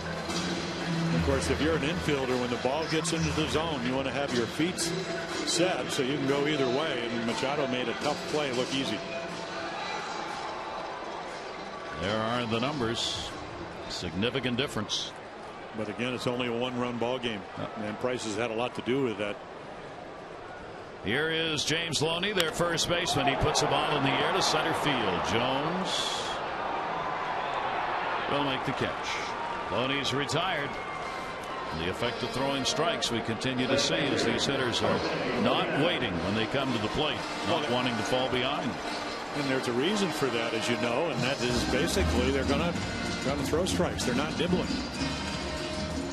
And amazing, there are outs recorded when you do that. Well, Gary, you know as well as I, there's not a pitching coach that says, you know what, I want you to get behind everybody. Yeah. Let's go 2-0, 3-1. Let's try to pitch from behind. Oh, hey, there you go. Molina, who hit 8 home runs last year, is trying to look for the first one this year. Molina grounded out his first time up. I'm going to have to tell Jose, you're too old to swing that hard. Don't hurt yourself. Appeared in a career high 100 games and 80 starts last year. Molina will take the slider outside in a 1-ball 1-strike count. Now, he about doubled the amount of games. 55 the year before, 50 something the year before, 100 and over 100 last year. He will not be starting in tomorrow's game. Joe Madden, I was talking with him before the game. He's already made that decision. The Tampa Bay team had as many lineups, 151 batting orders for 162 games last year, and they never used the same one more than 3 times.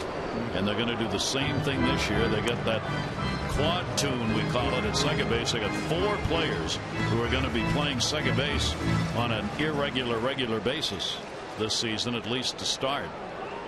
The 3-1 delivery, and Molina will pop that one up. Speaking of second base, Roberts. And he's got it. And another solid inning as Hamill retires the side in order. 3 out of the 5. He has set him down 1, 2, 3.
Friday. Tomorrow, guys are going to be taking a look back at this ball game and the start by Jason Hamill plus Manny Machado enters the 13th season knowing only one outcome, and that's playoff baseball. How's the rookie going to perform? They'll talk about that. Tune in. It'll be Tom Davis, Mel Anton, Phil Wood, and Dave Johnson to discuss it 5 to 6:30. And Buck Showalter was a special guest with him on the phone yesterday. And you just have to tune in to see who's going to show up next. You never know. The skipper was there. He's everywhere. He is everywhere. Even with his cold. Yes. And that's a common cause here in the spring of colds in Florida that come along with the pollen for some reason. Here is Matt Wieters. Matt with a home run and a walk in the ball game. The Orioles got their runs in the first inning on his homer, with Jones getting on with a 2-out double ahead of him. Home run by Zobrist is the run on the board, and In fact, Zobrist with a homer and a single, the only 2 hits that have been picked up by the Rays. And Price, 2 walks, 4 strikeouts. Retired the side in order in the 5th inning with 2 great plays by Longoria at third base.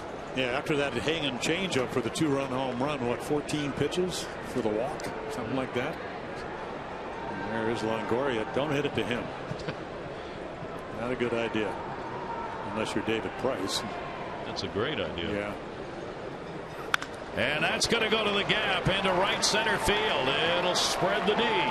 Jennings in full going after it. Waiters on his way to second base, and he's got a stand-up double. And the Orioles continue to get good whacks. Leadoff man on here in the 6th inning.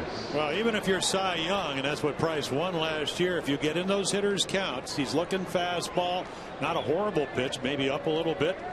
But again, the thing the Orioles have been able to do today is get themselves into good counts and then use the whole field.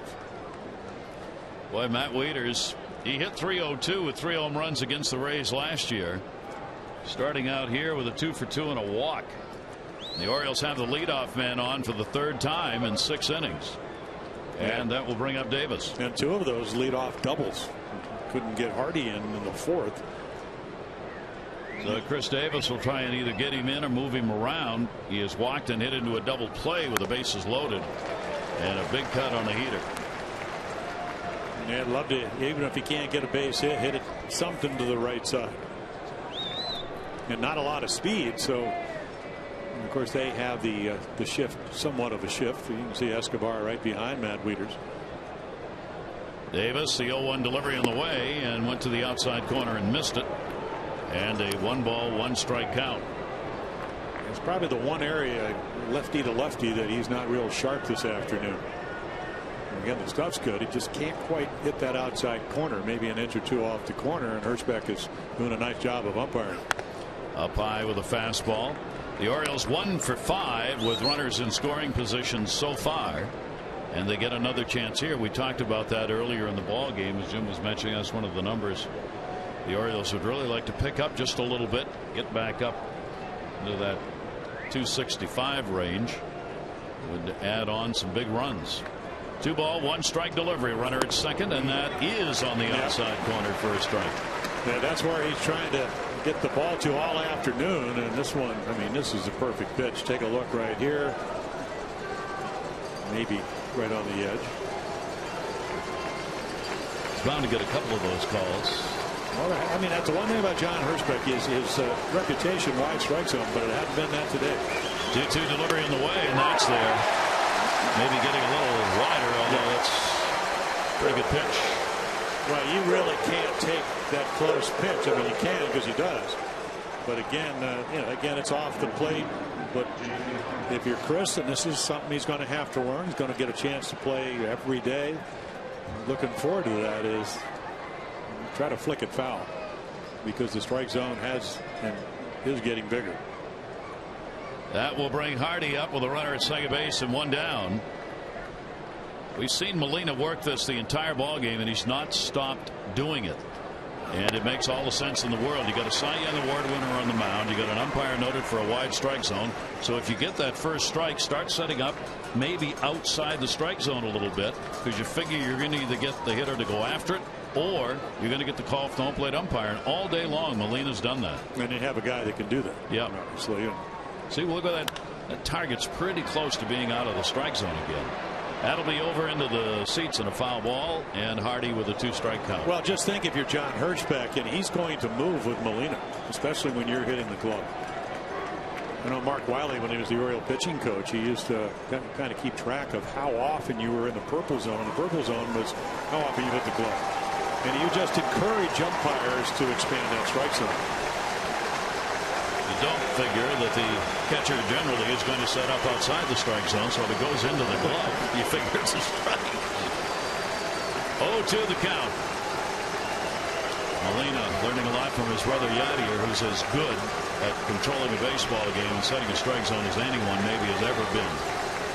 Yeah, just a little bit younger, a little bit better hitter. And then, of course, there's Benji Molina. He's back in baseball. I think he might be with Toronto as their bullpen coach. And then maybe not, because I've read so much stuff over the last couple of weeks. Here's the 0-2 delivery to Hardy, and that's going to go to short. Escobar there to get it. Soft line drive, 2 down. So again, the Orioles getting that leadoff double, but have not been able to move him around. Hardy in the 4th inning had it, as Jim said, and got stranded. And there are 2 down.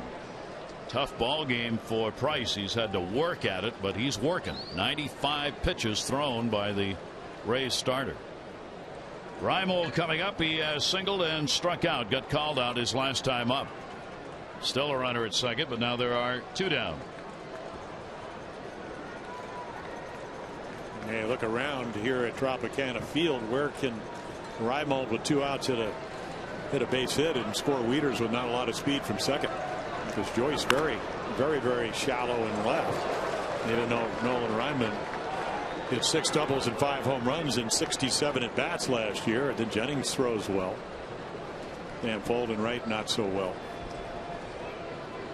Big gap is in right center field for him. That's not where he generally puts the ball, going the other way. Although on a Price fastball, if he could connect, he might do that. Well, he struck out Nolan Reimold just staying on the inside corner and made perfect pitches. Nolan is 3 for 20 lifetime off Price. And there it is. And there's a pitch for a strike that needs. You got to understand, it's not only 94, but it's got movement. Ball's going to run back a little bit, so you give up on it. And then again, right to the glove of Jose Molina.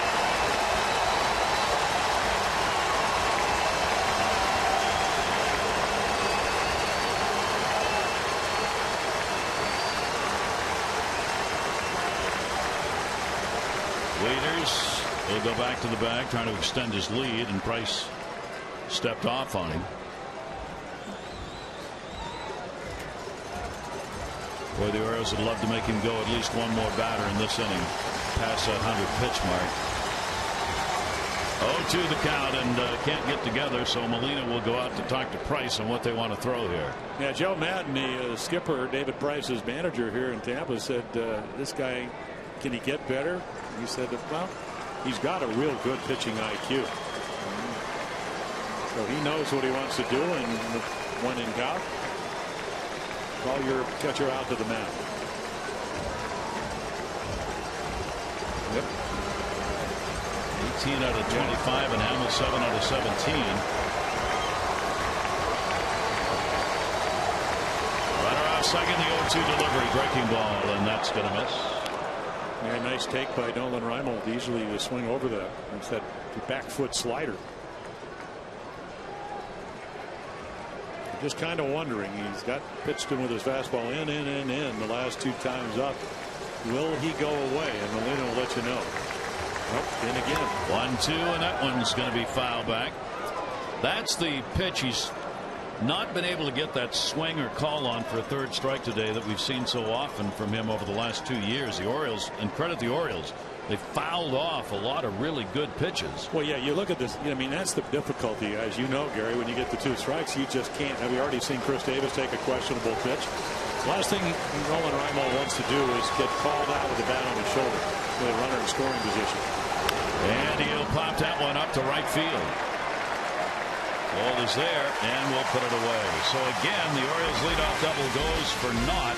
The Orioles now 1 for 8 with runners in scoring position. Still lead it 2-1.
Spring training is also a destination for culinary adventure. From fresh local seafood to an array of Zagat-rated restaurants. Learn more by visiting SavorSarasota.com. I'm sure you've done a little savoring. Great food in Sarasota. Well, Price is done. Madden over to say great job, but he is out of there hoping for some runs that will go to his credit here in the inning. Yeah, he gave him a chance to win, and you know, you look at David Price last year, he got over 5. Jason Hamill pitching for the Orioles over 5.3. He won 20 games, didn't get any runs in 2011, went 12-13, and then the year before got 6 runs a game and won 19 games and only lost 6. So, of course, if you pitch like this, you just hope they have a big inning and it's in the 6th. Hamill thinks otherwise. Jason Hamill will deliver, and that'll miss up high for a ball. A 2-1 ball game. 2-7-0 for the Orioles. They've left 5. 1-2-0 for the Rays. They have left 1. Rays batting here, and a swing and a miss by Kelly Johnson, their designated hitter. He popped out. Yeah, this is only the 8th game, Gary, that he has ever DH'd. Of course, Joe Madden had the pom-poms out. He said he's going to be a killer in this position. Well, we told you there are going to be a lot of lineups and a lot of movement of players again this season by Madden to try and generate offense for the Rays. They believe they have the pitching, as they always do. But where are the runs going to come from? Came back with a fastball, and that one is going to miss, and the count will go to 3-1. Hamill's not walked anybody. He has struck out a couple. Now, the one thing about Kelly Johnson, as we said, the home run Jason was in Toronto, left center. He's got good power, 16 home runs last year. And not close. You don't forget that. So a big leadoff walk here in the 6th inning. We want to remind you the excitement of opening weekend at Oriole Park continues beyond Friday's opening day festivities. Saturday and Sunday. Celebrate your first weekend back at the ballpark. Sight, sounds, taste of Utah Street. Welcome back the O's after that great 2012 year. For tickets to opening weekend, call 888-848-BIRD at Orioles.com. And it's going to be an autism day on Sunday at the ballpark in that 1:35 start. Pitch will be taken down low. This is actually National Autism Day today, right, Jim? Yes, it is. But the Major League Baseball is recognizing it in different ballparks on different dates. The Orioles are going to recognize children diagnosed with autism who have been great ambassadors for autism awareness. If you need to get away and you're at the ballpark, a special suite is going to be set aside for families who have autism fans who are there. There'll be an information booth available regarding autism, so we hope you'll take part in that. That'll be on Sunday. And as you know, my stepson Spencer is autistic. He actually introduced me during the statue ceremony. And marvelously well. Yes, he did. Wanted to do it. He was one of the YouTube highlights of the baseball season last year, and Hamill's lost it here. Yeah, well, you know, again, it's a close game. You know, the Kelly Johnson's easy. You try to make a good pitch. You get 3-1. You remember the home run. Here comes the pitching coach, Rick Adair. Right here, you're looking to make a pitch and somehow get Jennings, who just missed a home run when he got behind him the last time, to maybe bounce in a double play. He's only thrown 63 pitches. Yeah, I looked at that number, and to me, one of the intriguing things of all the things I read, whether it's Jason Hamill, Chris Tillman, they talk about, something I never really thought about, how many times you actually in spring training have to get up and down. But not the pitches, it's sitting there. And he has, there's been a couple of innings where he's sat on the bench a long time. You know, it happened in the 4th when he bases loaded, thought he was going to get some runs. So I never thought it made a toll, but maybe it actually does, especially in your mind. That will be fouled away. Comes back and gets the strike on Jennings. Jennings flied out to left a couple of times. First time in that first inning. Real fine play by Nolan Reimold, denied him a base hit. So these are one of those situations that Jason talked about. As we look at the lefty Troy Patton, one of the things Jim Wright, is a bullpen coach in Colorado a couple of years ago, said, okay, forget the scoreboard, just make your pitches. 2-1 delivery on the way, and that's going to miss. And 2 hitters in a row have now taken the count to 3 balls and 1 strike. Jennings, a veteran up there, is not going to help you out. He's got a great eye, and he's not going to swing here unless he feels he's got the pitch he wants that he's looking for. on a 3-1 delivery, and thought he did and fouled it back. Took the big cut, 3-2. Desmond Jennings will add some on the base paths with all the stolen bases we talked about earlier. 31 out of 33 stolen bases. That's why he's in that leadoff spot. Yeah, they stole 134 as a team, only caught 44 times last year, and I don't think they'll run Kelly Johnson. Runner not going, and a swing, and somehow foul tipped the off-speed delivery as he was fooled. Yeah, well, he did what the Orioles have done to Price, try to flick it foul, but that was an emergency hack. You can see much better fastball hitter, and that was a slider, and completely fooled, but able to stay alive. Jennings, their regular center fielder this season, and a real good outfielder. 3-2. Runner goes down to third. That's a fair ball. It'll roll into the bullpen with the runner going. Johnson with a great jump is going to be waved home. Into second base with a double to tie the ball game is Jennings. It's 2-2.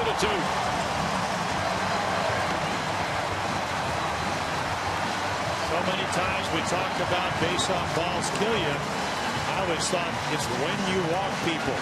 1-run lead, lead-off walk, 3-2 count. Have to throw a strike, and then all of a sudden he hits a double down into the corner because he's a dead red fastball hitter. So Hamill in trouble here in the 6th inning with a walk and a double by Jennings to tie the ball game up. So Price is at least non-decision. Maybe he'll have a chance at a win. Bunted, runner going to third. Sacrifice and a good one by Fold to move the potential go-ahead to third base. So the Rays do what the Orioles couldn't do in the 4th and 6th, which is with a runner on second, nobody out, get the runner over. Fold does exactly what you need to do.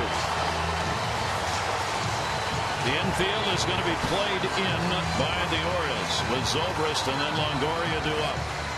Zobrist has delivered the 2 of the 3 hits on the board with a single and a home run. Home run came in the 4th inning. Now the potential go ahead at third, infield, in. And the ball's taken to center field. Jones going back. They're going to get the lead. Zobrist with the sacrifice fly scoring Jennings, and it's a 3-2 ball game, and Price could be a winner. Well, there you go. Textbook baseball. Your Cy Young Award winner gives up 2 in the first, shuts him out for the next 5. They play small ball after the double by Jennings, and the routine fly ball straightaway center gives them the lead. It is textbook baseball, and it is a 3-2 lead with 2 down here in the 6th inning. And here's Longoria. He'll be looking to drive one. The Orioles put the shift on in the infield. Longoria will take the strike on the outside corner. He is hit into a fielder's choice, flied out. They play Chris Davis between first and second. Everybody else on the left side of the infield against Longoria.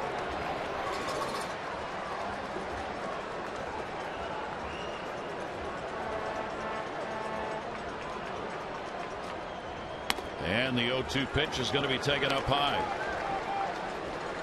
A big comeback here by the Rays against Jason Hamill, who's been outstanding here in the start for the Orioles. Foul back, but just right now, not enough. Well, that's what, again, when you get into the 1-run leads, which is now a 1-run deficit. You know, we showed you the first pitch, how much better Price was, and you could see all afternoon, maybe not quite on his game, even though he had pitched well enough. Little chopper. Davis will take it to the bag himself and record the out. But a big 6th inning as a couple of runs score. They do it on just 1 hit, but a killer leadoff walk to Kelly Johnson, and Tampa Bay's got a 1-run lead.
as the Orioles play game 2 as Wei-Yin Chen will take them out against Jeremy Hellickson.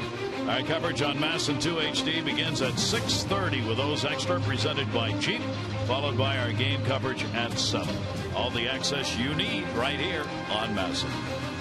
Gary Thorne, Jim Palmer with you for game number 1. Buck Showalter with the starter Jason Hamill, who out of there with a Rays 3-2 lead now as they get the tying and go-ahead runs in the 6th. And here's Jake McGee. Yeah, the 26-year-old left-hander, they converted him into a power lefty. Average fastball in the mid, just like Price, 95.5 miles per hour. Look at the innings pitched. Only, again, the strikeouts at 73. Only 11 walks, 3 home runs. Dominated right-handers. They only, in the last 44 at bats last year, only 2 base hits, 098 on the year. So not only gets lefties out, gets righties out as well. So McGee will now try and preserve the lead as Price leaves, giving up 2 runs, 7 hits over 6 innings, walking 2 and striking out 5, and is the pitcher of record. Pierce will lead it off. Steve Pierce for the Orioles, and he takes the fastball, which can be up around 97, 98 miles an hour when he's on. Yeah, he's a big guy, Gary, and you're always taught, if you can, to throw the ball downhill. And I don't know if anybody does it better than Jake McGee. It's that downward angle, and you give up on low fastballs. That'll be outside. McGee against the Orioles' lifetime has given up only 1 run on 4 hits in 10 1/3 innings. The Orioles batting average against him is 118. That's not unusual for a number of teams. He held right-handed hitters to a 98 batting average last year. 98. That ball is popped up shallow right. Look out. Whoa. And caught by Sam Fall. How did he get that? Everybody else had backed off, and he comes up with a big catch. Well, Gary, he never gives up. He just assumes that James Loney's going to catch it. He's coming from the Arctic roof, the circle roof. There he is. Otherwise going to be a double. There you go. Routine pop up.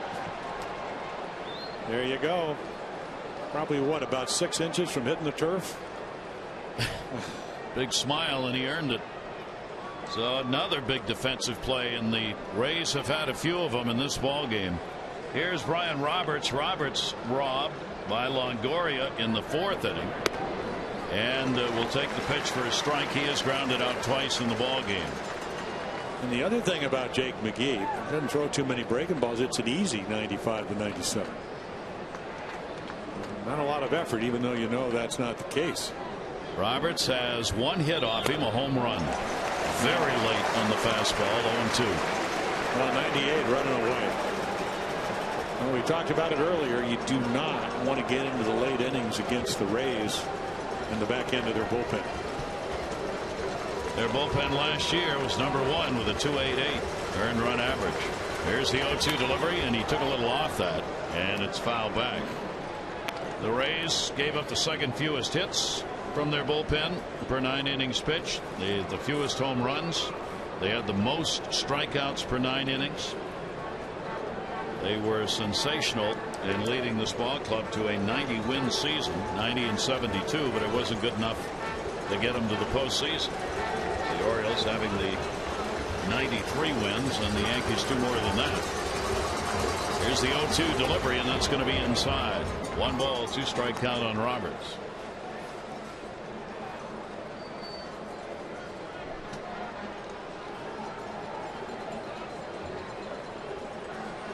McGee has moved over towards the 3rd base side. Joe Madden was talking about a couple of things he worked on in the offseason. Gets way over there on the rubber. One of the reasons he has success against the right-hander is he can bring that ball in. That one's going to be up the middle. He missed on location, and Roberts takes advantage of it.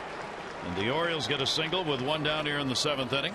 Buck Showalter has been asked over and over, how come the organization didn't make more changes? Why didn't you do more? Well, his answer to that, and he gave me this today, he said, what do you mean we haven't made changes? Brian Roberts didn't play last year. Nolan Reimel was out 145 games. Manny Machado missed 111 because he wasn't called up. Nate McLeod was out 106 of them. He says, if you look at the players that we have who are going to be playing this year, there's a significant difference on what this team is when compared to last year. It's just that it didn't come through trades or free agent acquisitions. That's his answer to why didn't you make changes. We did, he said. Nick Markakis fouls it back. Now there are people, and all you got to do is go around the baseball, talk to scouts. Okay, Raimund's going to have to come back, prove he's going to be healthy. We know that. Roberts at 35 is going to have to do the same. You know, Machado barely over 20. He's going to have to prove he can hit big league pitching. But they like their core players, and they like the guys that are coming back. So why panic? Why go out and get guys when you don't need them? It's about the starting pitching as far as I'm concerned. Exactly. Here's the 0-1, and that's a strike to Markakis. And I really, that's a big question. I mean, you are asking some pitchers who don't have great histories at the major league level to perform in an ongoing positive way this year. And I think that's one of the reasons the Orioles have stockpiled pitchers at the minor league level. I mean, they are going to be willing to move people around again as they had to last year. Rick Adair, the pitching coach, if the pitchers don't hold up here, they'll go get somebody else and bring them up. And they have options, which is a good thing. Here's the 0-2 delivery, and McGee's pitch will be fouled away. 97, flick it away, try to get lucky. McGee with that great hit. We are back in baseball to pitching and defense. The steroid era is declining or almost gone. And boy, last year the runs were down, the strikeouts were up. I mean, and they're going to test for HGH in season, something they only did in spring training last year. So I mean, it's about fundamental baseball. Synthetic testosterone, something that players were using. That's what people were caught last year. So you better be loaded in the pitching department, and you better be able to play D, because you're back to those kind of tight ball games. But that's what's going to matter as to whether or not you're going to win or lose games. And this Tampa Bay team, it's why they are so positive. They feel they have the pitching. They've done a great job over their history at stockpiling outstanding pitching from within the organization. And then they went out and traded James Shields for Will Myers, who hit 37 home runs. He'll start at AAA and be up here in a hurry if they need him. Here's the 0-2 delivery. That's taken outside. Nick Markakis working here. 1 ball, 2 strike count. Well, if you talk to the vice presidents of baseball operations, whether it's Andrew Friedman for the Rays or Dan Duquette of the Orioles, you know, they will tell you we're going to go about as far as our pitching goes, and that's what you need to do. Orioles probably with a few more core players than the Rays. But again, when you have the best pitching, you'll take your chances if you're the Tampa Bay Rays. 1-2, that's up the middle, and Nick Markakis has got himself a base hit. Roberts at second will stop. Jennings up with it. And the Orioles here in the 7th inning with 1 away have 2 on. Well, how do you get a hit with 2 strikes? The guy makes the perfect pitch down and away. You flick it towards the third base coach and then wait for a better pitch. And then you just ground it back up the middle. The one thing about AstroTurf, even though they have a new field, about 3-4 years here, so it's a little bit slower than it used to be. If you hit the ball hard and it just happens to be in a hole or up the middle, it's going into the outfield. So the Orioles are right back in it, and Hickey's on the phone. Back down to the bullpen. Major league average last year $175 when hitters had 2 strikes on them. Part of the no fear of striking out syndrome in baseball. Peralta is going to get up. Joel Peralta will start to throw, and the Orioles with a potential tying run at second and the go ahead at first in the middle of the order coming up. Manny Machado is singled, robbed by Longoria of another hit, so he's 1 for 3 in the ball game, and he will take that for a strike. Machado will look at least to get it tied. The infield trying to get set. Zobrist came over to talk to McGee. See him heading back to second base. Zobrist has played with every right-handed batter up. If there's a runner on at second, he's almost on the bag with him. Even more so now, since it represents potential tying run in the ball game. Roberts jumping around out there. Swing and a miss and a tailing pitch. And again, the ability to throw downhill and get that little extra rise on the fastball. And they give you a 10-inch mound. If you can get over your front side and you're a big guy and you have a power arm, and that's what Jake McGee has, you can have a lot of success. Machado did good numbers after coming up to the Orioles with runners in scoring position. He hit 289. He had 114 chances. He had a lot of opportunities. 0-2 count, one away, and a swing and a miss. He went a little further outside and got him. A terrific pitch right there on the outside corner.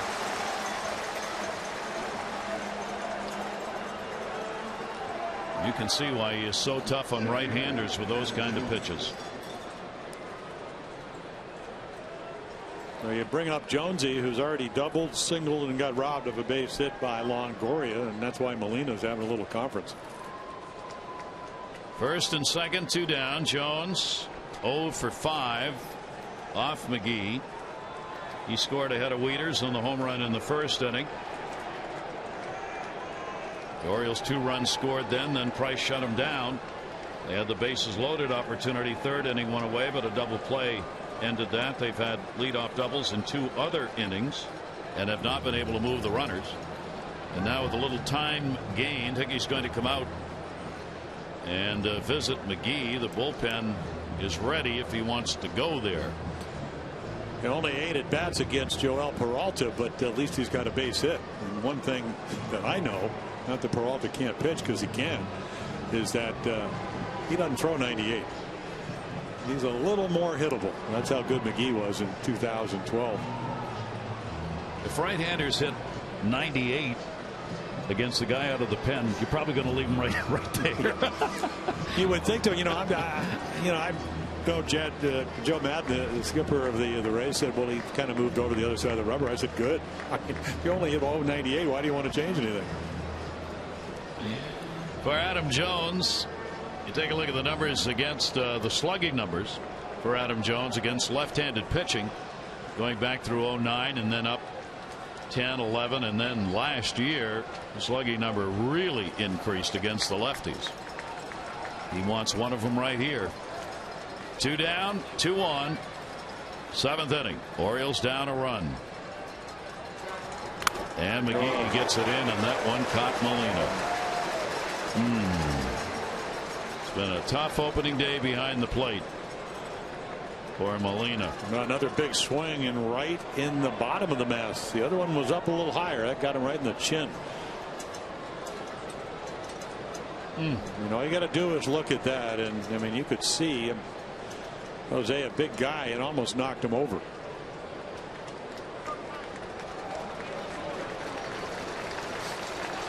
Man, oh man, he's had 2 of those in this game. I might have to shake him off after getting hit twice with get cussed by those foul balls. I'm not sure. Man.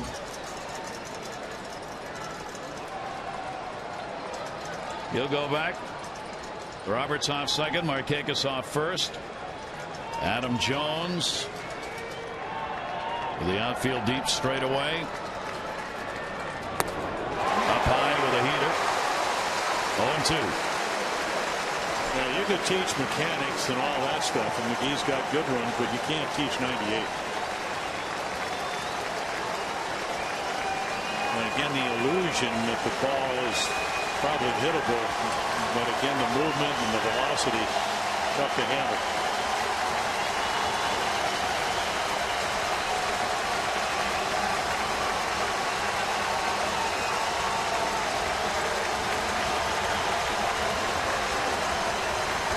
Here's the 0-2 delivery. He got it in the air, left center field. He got all of it, and it's going to take a hop off the wall. Roberts will score. Markakis being waved home. Relay throw will be cut off, and the Orioles are back on top as Adam Jones, having a tremendous opening day, gets the tying and go-ahead RBIs for 3. Well, what was it? Show up, shout out, and shut up. Well, I'll tell you what, he crushed that one. Check this one out. Right down the middle. Molina pitches away, moves away, ball runs in. Nobody there to get the double. Second double of the afternoon for Adam Jones. And here they come. Runs number 3 that ties it, number 4 to give the Orioles the lead. A 3 for 4 day on what could have easily been a 4 for 4 day. With first base open, the intentional pass will be surrendered to Wieters, who's already delivered a homer and a double in the ball game, and the Orioles now have 10 hits. Out hitting Tampa Bay 10-3 as McGee blows the save and the opportunity for Price to be a winner. And the Orioles do it with the singles by Roberts and Markakis with one away. Then with two down, Jones delivering the 2 RBI double. There's ball 3 outside to Wieters. Boy, 4 runs for both of these teams is meaningful. These ball clubs last year, when they got 4 runs, were virtually unbeatable. We'll see if that holds up here today. So Wieters is on, putting runners at first and second with 2 outs. That will bring up Chris Davis. And right there is an Orioles starter who's mighty happy right now, Jason Hamill. Hamill's team comes right back and gets the runs after he goes over to sit, having given up a couple in the 6th inning. Davis 2 on and 2 down. Another chance for him, and he takes it high and deep to right field, and goodbye, home run. A 3 RBI shot for Chris Davis, and a big 7th inning for the Orioles.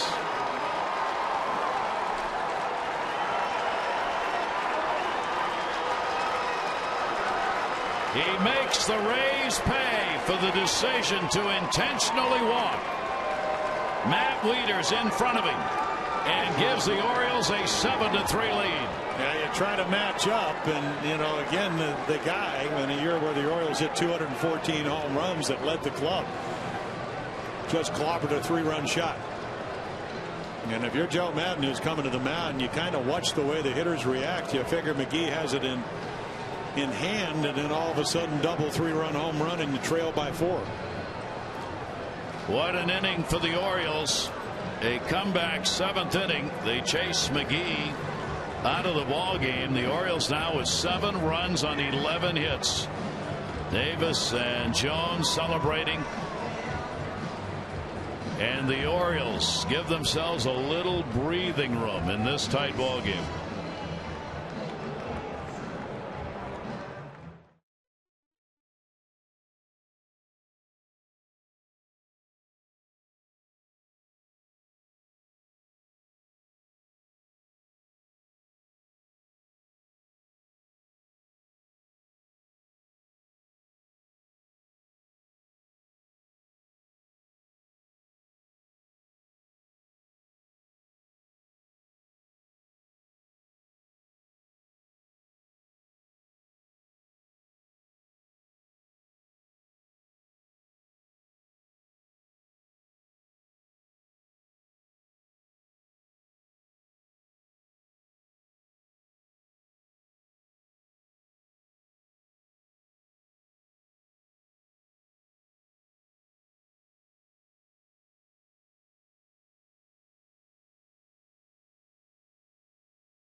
Run here at the Trop, and it was one you just kind of oohed and ah over. It chases the reliever McGee and brings on Wright. Yeah, Jamie Wright, who comes into the year at 38 years old, a non-roster player last year with the Dodgers.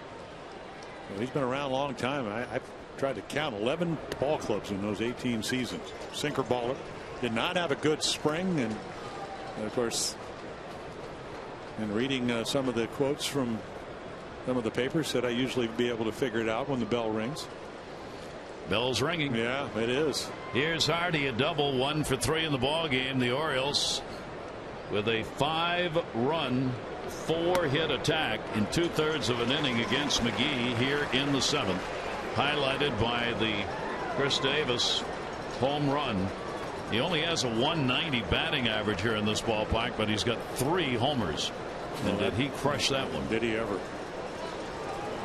Hardy will ground that one down to third base. Longoria is there and makes the play. But the Orioles send 8 to the plate here in the 7th, and mount a comeback highlighted by that shot here in the Trop, and the O's lead at 7-3.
Bobblehead is now underway. You can text 1 for Wei-Yin Chen, 2 for Chris Davis, 3 for Jason Hamill, 4 for Jim Johnson, and 5 for Nate McLeod.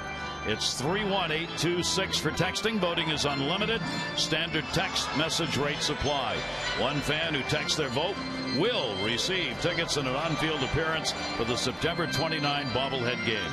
Cast your vote at Orioles.com/bobblehead or at the team's official Facebook page. A chance to be a winner, the Orioles starter. Well, that's nice. I mean, because he pitched well. I mean, he had the 1 inning, and that was last inning when he gave up a couple of runs. Seemed to lose the feel. But again, just like David Rice, he battled the Rays all afternoon. So he leads now with a 4-run lead. And of course, David Price.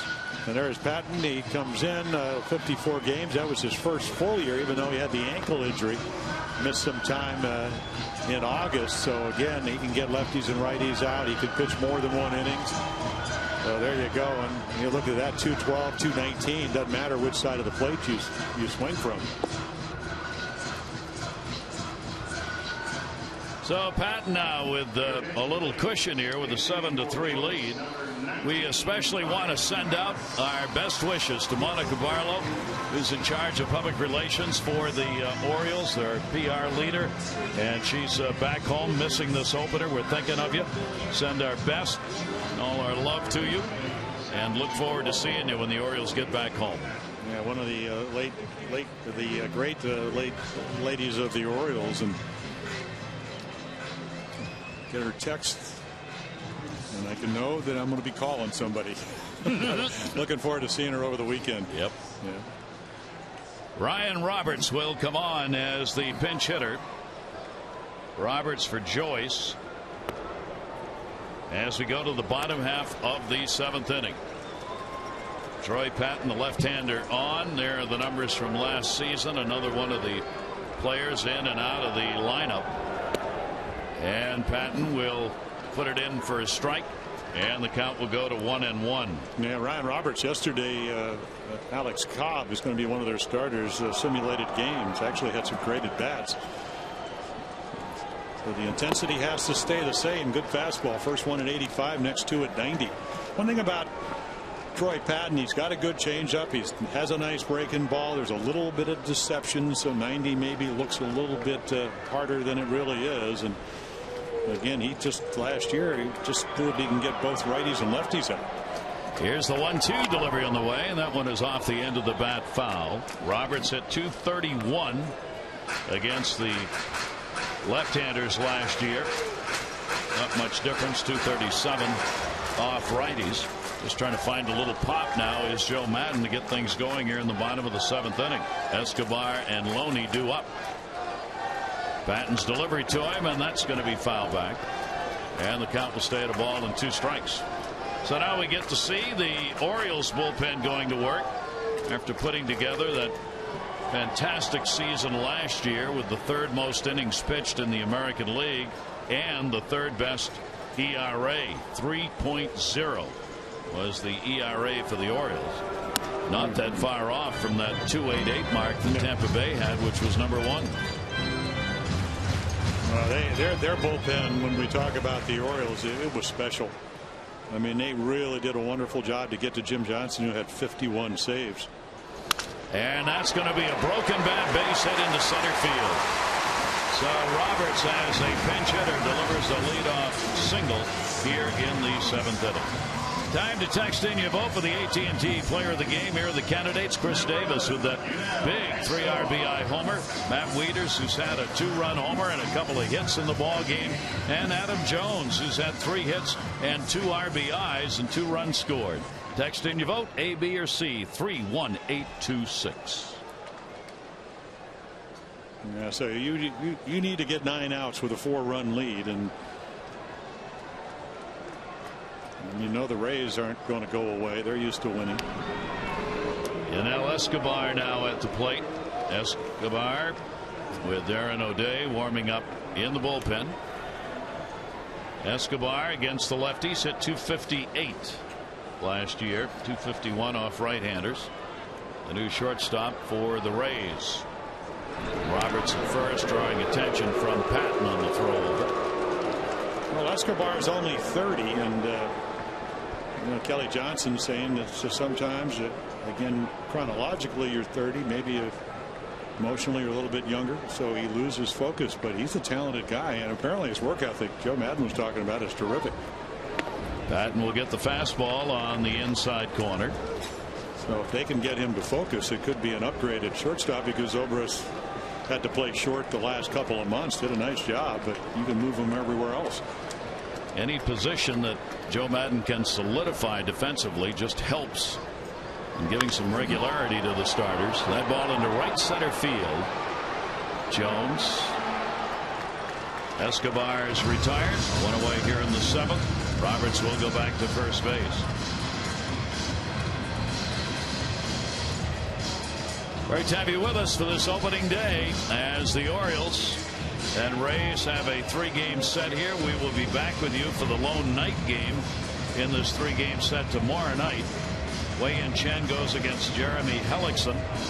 6:30 for O's Extra. Will be on the air at 7 for the ball game. Then Miguel Gonzalez and Roberto Hernandez will pitch in another 3 o'clock game to wrap up this series, and the Orioles will head on to take on Minnesota and open things up at Camden Yards with Jake Arrieta scheduled to go there.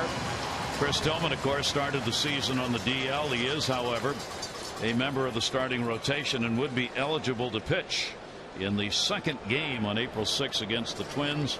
And if all stays as it is right now, that's what will happen. Yeah, so game of matchups. Patton gives up a base hit, makes a nice pitch to get Escobar out, and then you get Darren O'Day, who's very much like Jake McGee in the sense he got both righties and lefties out.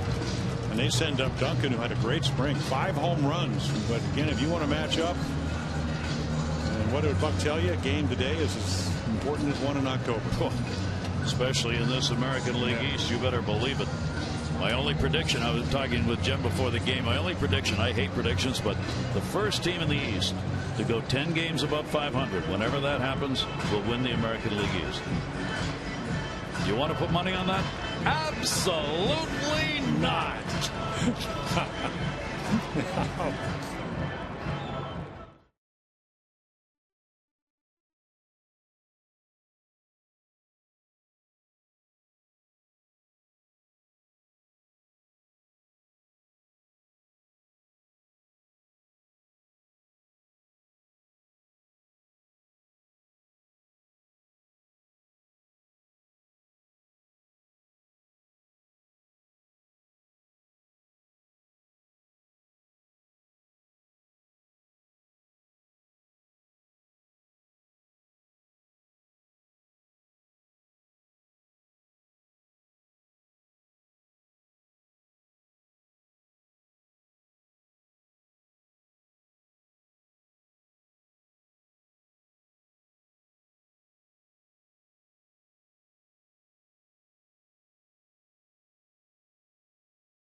Authority of the Orioles may not be reproduced or retransmitted in any form, and the accounts and descriptions of this game may not be disseminated without the express written consent of the Orioles.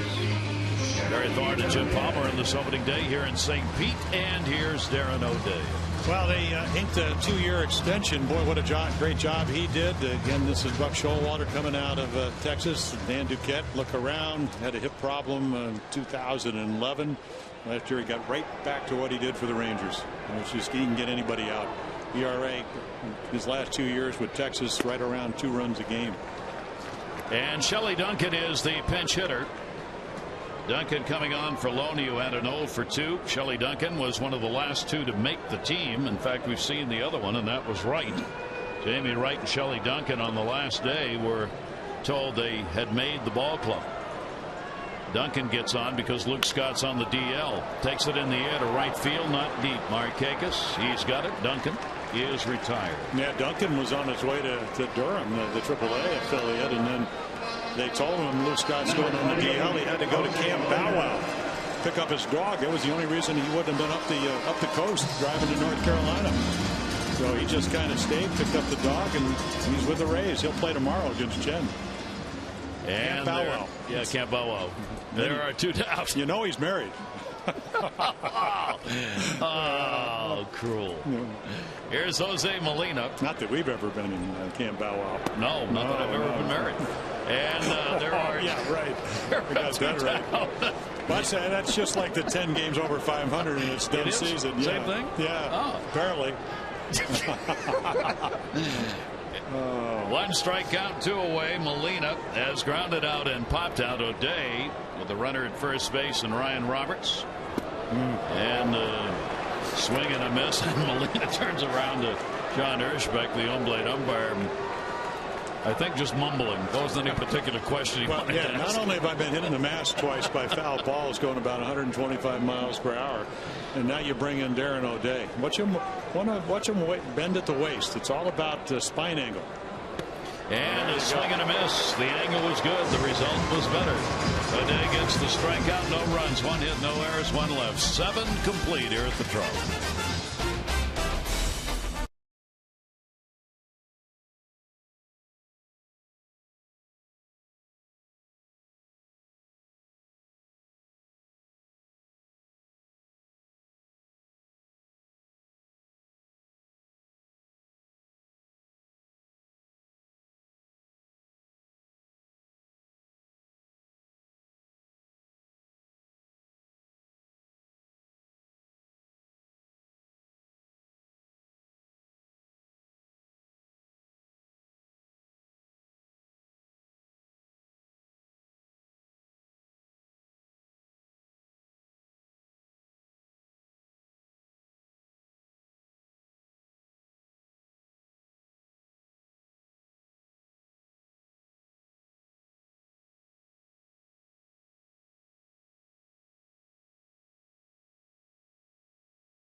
Free lunches when you come to the Trop as the Orioles get ready to try to match 93 wins. Wieters after the double by Jones, 2-run lead early off the Cy Young Award winner, and then Jonesy will give him the lead 4-3 off of Jake McGee, and then the crushing blow to this point, 3-run towering blast by Chris Davis to make it 7-3. So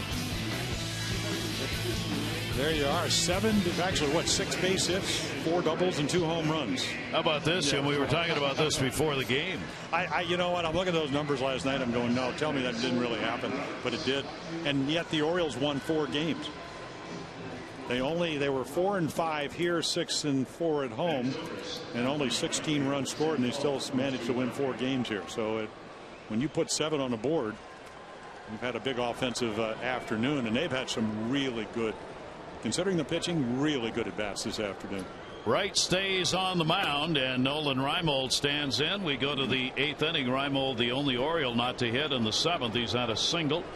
1 for 3 in the ball game. The Orioles have had contributions from virtually everybody in the lineup. Pierce, the only one who does not have a hit. The Orioles have combined for 7 runs and 11 hits in the ball game, out hitting Tampa Bay 11-4. Nolan Reimold, first time up, 2nd inning, got that single. Right. He's going to get a base hit into left field. That'll take a 1-hopper in front of Fold, who moved over to pay left field with a couple of changes defensively for the Rays. For every Orioles walk this season, Care First Blue Cross Blue Shield will contribute $50 to support the Y of Central Maryland's Fit and Fun program. Today, the Orioles have drawn 3 walks for a total of $150. Care First Blue Cross Blue Shield encourages each of us to take that first step towards a healthier and more active lifestyle. So a 2-hit ball game for Nolan Reimold. Pierce wants to become a part of it. He got robbed on a play made in right field by Fold when he was playing there. And a swing and a miss and a good pitch inside. So Shelley Duncan will stay in the ball game and play at first base. Roberts is now going to play at second base, Ryan Roberts, and Fold will play in left field.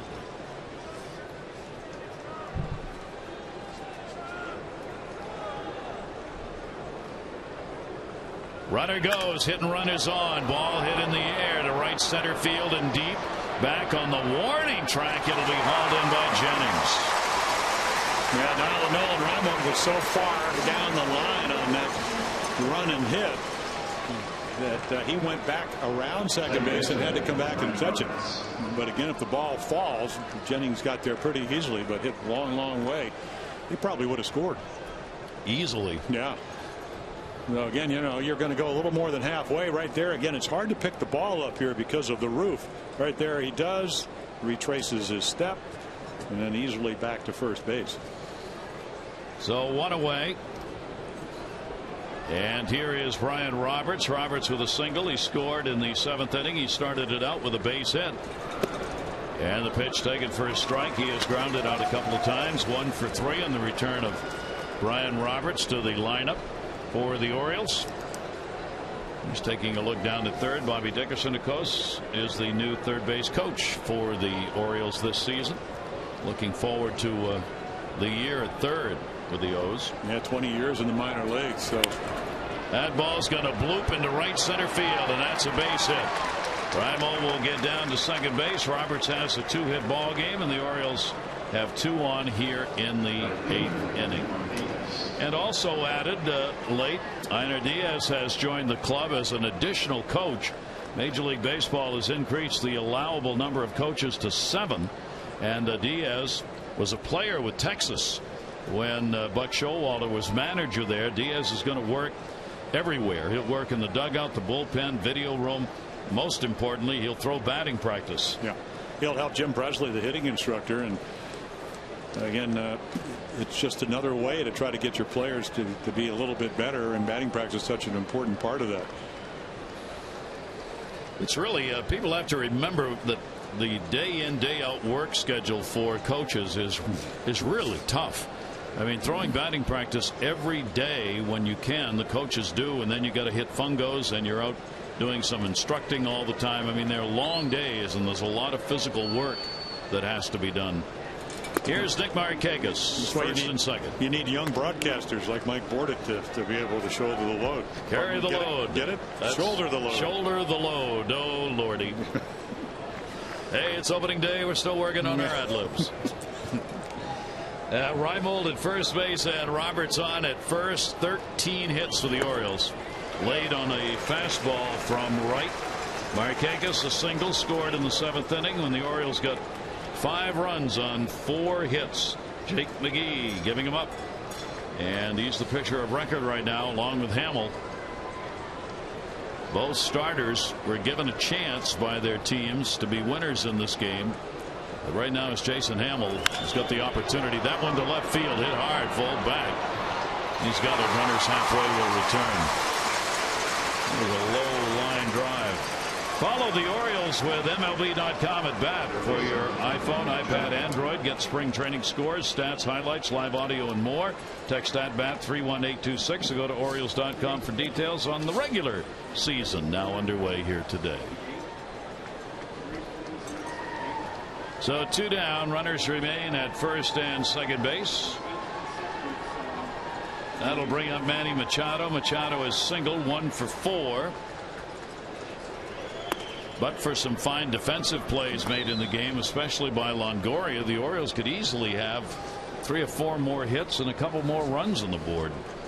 Longoria's glove robbed Roberts of a hit earlier. Machado, Jones. Bullpen action for Tampa Bay, and that ball sliced the other way towards that bullpen, and it will be out of play. No, Manny Machado back with an opportunity here for an RBI with the runners going with 2 down. Both Reimold, the lead runner, and Roberts getting back to their respective bags. A little note here on this April 4. There was a big deal struck this day in 1976. Oriole fans will remember. Don Baylor, Paul Mitchell, Mike Torres to the A's for Ken Holtzman, Reggie Jackson, and Bill Van Bommel. And Jackson didn't show up for a month. And the pitch will be taken outside. It was a blockbuster deal struck in 1976. Oh yes. Oh yes. And when Don Baylor was traded, Earl Weaver, later Earl Weaver said, I will bet the ranch, well no, actually my home on the golf course in South Miami, that he will eventually be a most valuable player, and he was in '79. Speed delivery. But we got a 21-game winner in Kenny Holtzman. He didn't stay very long because they shipped him off to New York. And then when the smoke cleared, Reggie did. He said, he just called me Diamond. He said, Diamond, when the smoke clears, you'll win 20 and I'll hit 30 home runs. Well, I won 20. He hit 29 home runs. And the next year he was wearing pinstripes. That's what really happened when the smoke cleared. 2-2 count with 2 down. Machado takes it outside, gets away. Molina will chase it down. The runners will stay where they are. You know, it's funny in this game. I always thought it was, when Reggie called me Diamond Jim, it was a compliment, and then I found out it was a men's clothing store in Philadelphia. From which he was receiving Diamond Jim. He called me Diamond Jim, not because I was,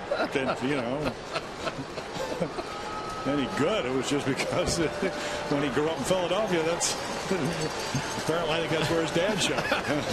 What a blow to one's inner soul. That's right. Thank you, Reggie.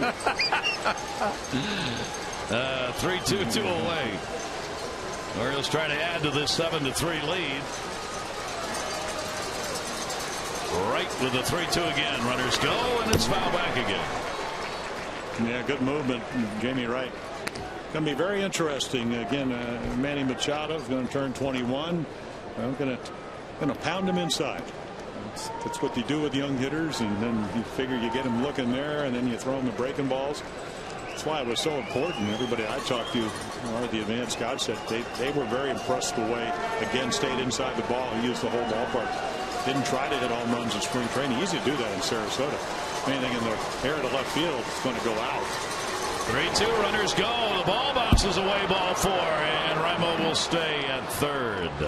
Yeah, a little change up, and Molina tries to backhand it.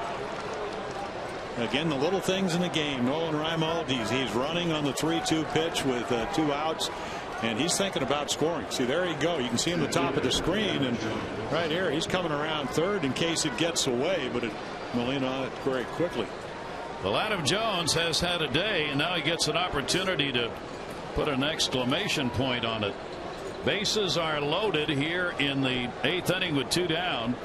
Jones has doubled twice, scored twice, singled, has 2 RBIs, and robbed of what would have been the 4th hit by Longoria. And the pitch will be taken inside for a ball. Adam Jones, there are the numbers for today. First player in Orioles history, did it last year. to combine for at least 32 homers, 39 doubles, and 16 stolen bases in one season. And he rips that one to left field, and diving, and the catch is made by Falls. Robbed again as he had that one right on money. No runs, couple of hits, no errors. Bases are left loaded. The Orioles have the lead.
St. Pete at the Trop. Oriole fans, the attendance 34,078, and a number of Oriole fans and family members on hand here for this 2013 opener, and great to have you with us. O'Day will remain on. He got the final 2 outs in the 7th inning as we go to the bottom of the 8th. 9, 1, and 2 in the order for Tampa Bay. Yeah, look at Darren O'Day's numbers. 5-0 last year at Camden Yard, which is a hitter's ballpark, and again throws a lot of grounders. Gets righties and lefties out. Look at some of the other numbers against the American League East. He was 4-0. So Orioles last year doing a lot of things that they hadn't done in years past. Most road wins in the American League with 46. In the bullpen, as Rick Adair talked about, a lot of extra inning ball games, and boy were they good. O'Day will work here with the shift on. Kelly Johnson, the DH, has popped out and drawn a walk in the ball game. 7-13-0 for the Orioles, 3-4-0 for Tampa Bay. We were talking about 4 runs or more for the Orioles last year. The Orioles were 72-17 when they had 4 or more runs in a ball game. Third best. Tampa Bay had the best mark. They were 74-13 when they had 4 or more runs in a game. The 2 teams were 1-3 in the American League in that department. And that's going to be swung out and missed. Didn't see that one well. 1-2. Yeah, just a little wrinkle to it. You know, Billy Castro was the first year as the Orioles bullpen coach last year. Talking in spring training, he said it was almost like you scripted it. Everybody kind of knew their role. Nobody really had any bads. Into the shift. Will it work? Here's the arm. Machado got him. Oh! Well, see, if he's not out there and you don't have that kind of arm strength, people here in Tampa think that he beat it running very hard. I mean, that ball is crushed, but it's like the short right field. Look how long this throw is. Again, it's a BB, but a little page out of Joe Maddon, running hard, and it just gets him by about a half a step. Good call by Jim Reynolds in the bullpen. Look into that. Yeah, so there is Billy Castro, who actually was the pitching coach down with a Dominican who won the World Baseball Classic. But he said everything fell in place. Only had about 5-week Pedro stroke at the end of the year. Kind of lost his command. He had a great. Well, he had a great classic. He was mid-season form. So a big out right there recorded. You got to figure out a new scoring system now in the 5-3 if you're going to show where that ball was thrown from. We'll ask Joe Maddon how he scores his card, because he puts in all those. They've been doing. I mean, Buck Showalter was talking today. He said it's not like they haven't done this in the past. He said my wife Angela in A-ball, when I was in the Florida State League, used to have the dotted lines, the line drives, and all that. Oh yeah. She used to chart the games back in the Florida State League. Sure. Well, didn't you chart games growing up as a kid? Well, my wife didn't. She was in the basement in Aberdeen. Off the glove and a base hit into left field. So Jennings has got his second hit, a double and a single. He's 2 for 4. Hardy almost hauled that one in. Well, Desmond's kind of happy he doesn't have the hops. Again, gold-gloving shortstop J.J. Hardy last year almost caught it. Hit number 5 for Tampa Bay. That'll bring up Fold, who's made a couple of real nice plays in the outfield, one in right, one in left. And you know they're just trying to get base runners. And one thing Tampa did all spring long, work on their bunting. Fold, though, had a little hamstring problem, so he missed a couple of weeks. 0 for 2 and a sacrifice is what Fold has put up. He's trying to take pitches here, hoping to get a walk out of Darren O'Day. O'Day last year appeared in 11 games and 11 and a third innings against Tampa Bay, giving up only a run on 2 hits. Tampa Bay hit 54 against him last year. He was really effective. He had 12 strikeouts in 11 and third innings, and there's Pedro right there. Yeah, hard throwing right-hander. There's the sinker, hard slider, power arm. In at third base, Manny Machado. Fold will take it. That's a strike on the outside corner. And O'Day gets ahead of him 0-2. One thing about John Hirschbeck, home plate umpire, he hadn't called any high pitches, which is because he's been very consistent. And the only balls that maybe hitters would consider borderline, with maybe 1 or 2 exceptions off the plate, have been the low pitch.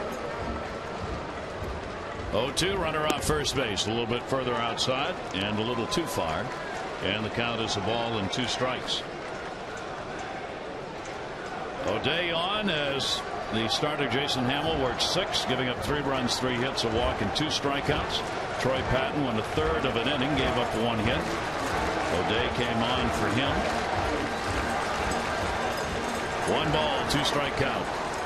Step off throw, almost threw it away. Davis reaching off to get it. Now big target over there in Chris Davis. Well, he worked hard on the defensive part of the game in spring training.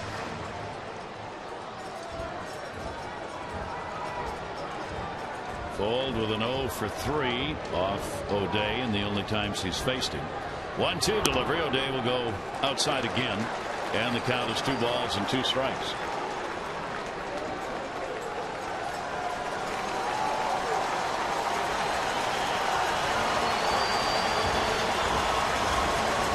Just trying to get Fold to go after a pitch outside. Will come after him here. 2-2. Jennings off first base, let big speed, not going, and the ball will be fouled back and out of play. Yeah, the illusion. You talk to hitters, and what's it like getting off of Darren O'Day? He said, well, you don't see too many breaking balls that actually go up because of the arm slot. The ball seems like it just kind of it glides on you a little bit.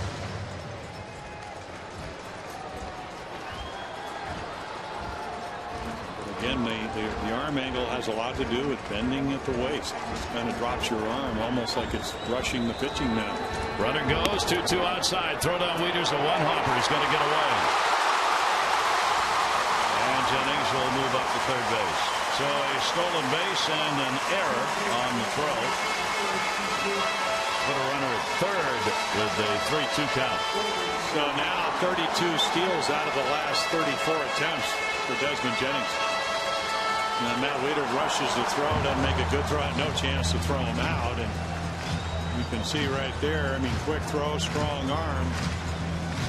And again, because the ball tails into Jennings, J.J. Hardy can't get the glove on him. And there he is. In the game of the 4-run lead, you're playing everybody back. 3 balls, 2 strike count on Fold. Lovrist waiting on deck. And a ground ball will get the run in. It'll be played by Roberts to record the second out of the inning. RBI picked up by Foles. And today, as all-around Major League Baseball honoring the victims of the Sandy Hook Elementary School shooting, all the opening games, the players are wearing the patches. Managers, coaches, umpires, everybody has that patch on, symbolic ribbon. It has the official seal of a Newtown along with the black memorial ribbon and the 26 stars signifying one for every victim. And all of Major League Baseball involved in that recognition at the beginning of this 2013 season. 7-4 ball game. Here's Ben Zobrist. Bases are empty. And there are two down. Zobrist a homer, a single, and a sac fly. Good day for Zobrist playing at second base. Puts that one up in the air to right. Nick Markakis will meander in. And that will do it in the inning. A run scores, one hit, an error, and nobody left on base. It remains a 7-4 Orioles lead.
Of the game, there you see Chris Davis, Matt Wieters, and Adam Jones, your choices and the numbers so far. Text in your vote, A, B, or C, 31826. Results coming up in the O's Extra post-game show.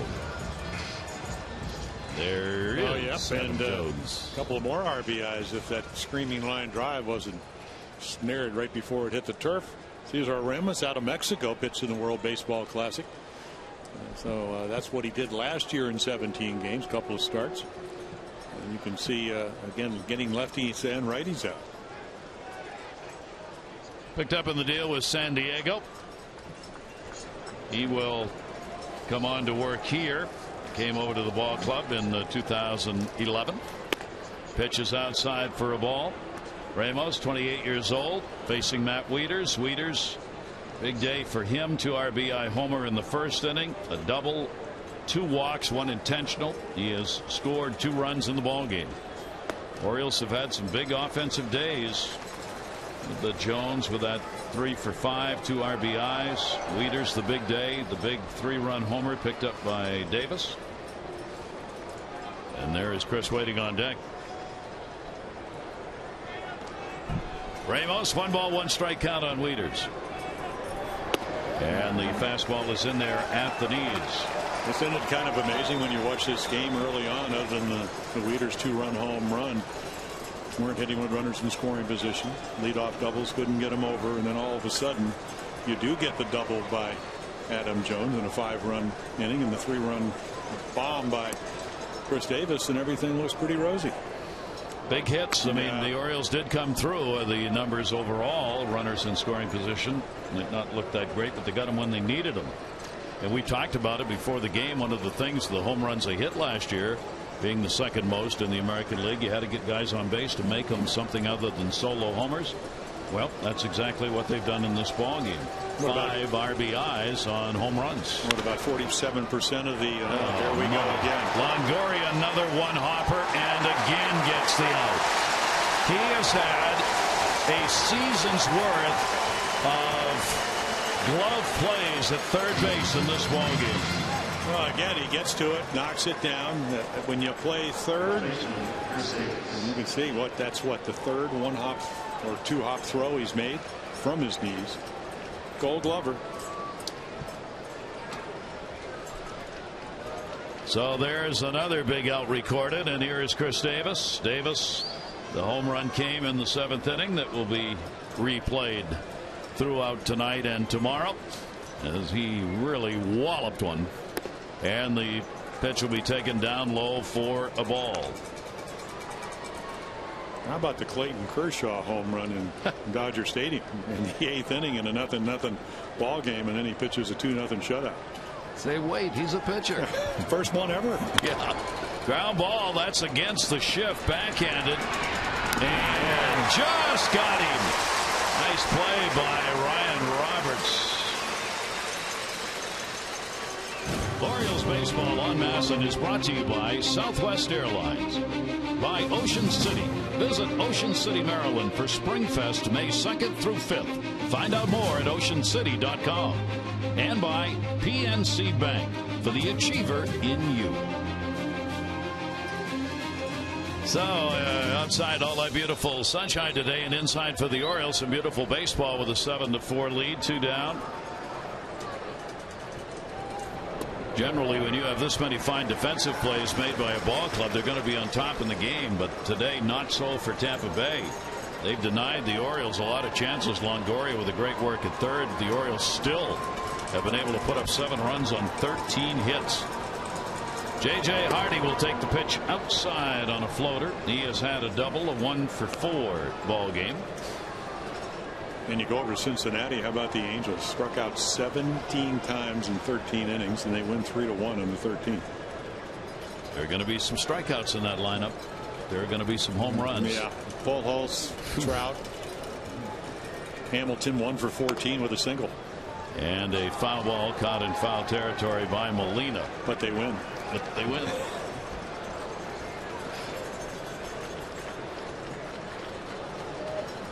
The Orioles 3 outs away from putting up an opening day win. The Orioles all-time 37-22 on opening day.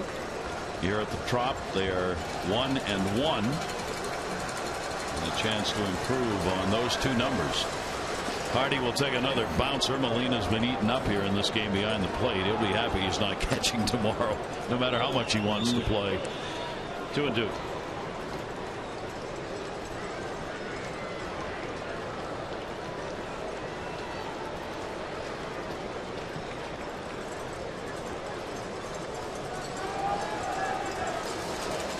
Two balls, 2 strikes, 2 down. Hardy trying to keep it alive for Reimold as he goes after it.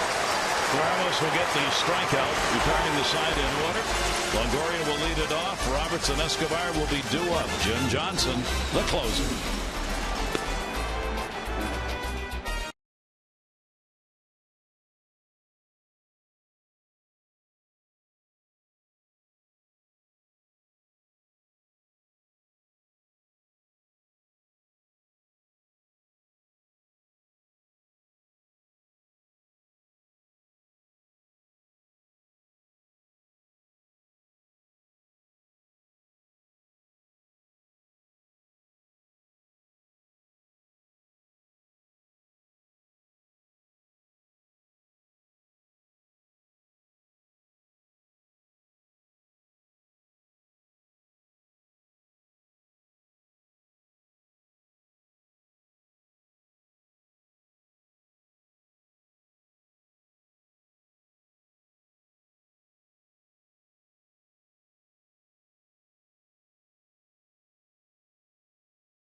as they try and finish this out in the bottom half of the ninth inning with their closer, Jim Johnson.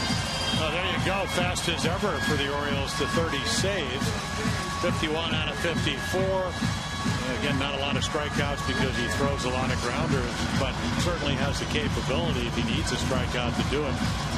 I love it when people, the critics say, oh, I didn't strike that many guys out, so there's a luck factor. When you can throw 93 to 96 and sink the ball like he do, and you have a power changeup and a curveball, you're going to be real effective. And you just as soon get the outs of the guys behind you as with a strikeout. So Jim Johnson on for the Orioles. And it'll be Longoria leading it off for Tampa Bay, bottom of the ninth inning. Longoria's had an 0 for 3 in the ball game, and he will take the pitch for a strike. Orioles had to battle back in this. They got the 2-run lead in the first inning on the Wieters homer. They saw it disappear in the 6th inning when a couple of runs were plated by Tampa Bay.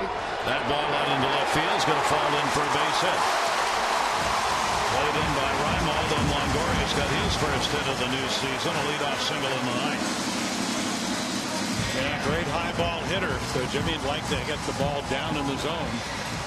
He just fights it off into left field and gets exactly what they need. Base runners down by 3. Ryan Roberts coming to the plate. Roberts has had only one at bat, came on as a pinch hitter. He got a broken bat single in the 7th inning. Davis holding Longoria at first, who won't be going anywhere, and that will be fouled off Roberts' foot and take him down. Yeah, there's that running fastball, and you think it's going to be over the middle of the plate. Watch him run in on your hands, and he hit it straight down. I think it got the back foot. Yeah, right off the toe of the back foot, the right foot of Ryan Roberts.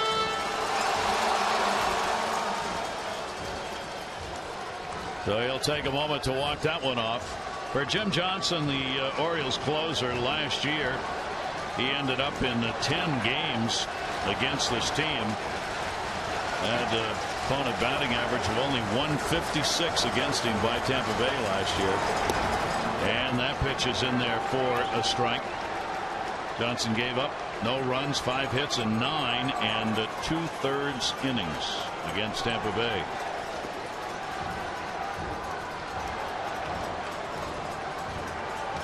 Jim had 5 saves against the Rays. That's going to miss inside. Ryan Roberts with the ball and 2 strikes. Escobar, shortstop, waiting on deck. Longoria off first, and the 1-2. 2 ball, 2 strike count. Obviously trying not to let that potential tying run come to the plate here in the bottom of the 9th inning. And the other thing is you don't even want to go to 3-2 because you're going to aim for more of the plate with a 3-run lead. So critical pitch right here at 2-2. Ryan Roberts waiting on it. It's there for his strike. He got him. Well, the strike zone hadn't changed all afternoon, early evening. Low strikes favored. That ball right down the middle. Can't afford to take it. So Jim Johnson gets 1 of 3 needed to put this ball game away. Here's Chanel Escobar. Escobar has an 0 for 3. Do have a power hitter in Shelley Duncan waiting on deck. 1 down. Pitch will miss inside for a ball. There are the numbers versus Jim.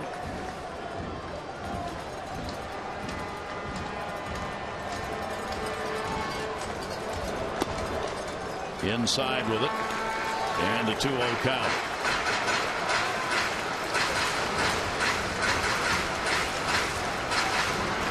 Pedro Strop had been up in the bullpen when the lead was 4. But once you get into that save situation, Jim Johnson the opportunity to come into the ball game. Yeah, you really only have Sean Rodriguez on your bench. He's the only guy with any kind of power. There's a good sinking fastball. Johnson, 2 ball 1 strike count. Escobar looking for one to drive, and Jim Johnson no give with that sinker. Longoria just a couple of steps off first base. And a grounder down to third that's foul. So Johnson comes back after falling behind 2-0 and evens the count up at 2-2. Right back here tomorrow night for game 2 as the Orioles will have Wei Chen against Jeremy Hellickson. 6:30 O's extra, 7 o'clock for the ball game. Orioles trying to make it a winning start. There is Chen, who's going to make the start. Steady Orioles starter last year. 2-2 delivery and just missed outside. 3-2.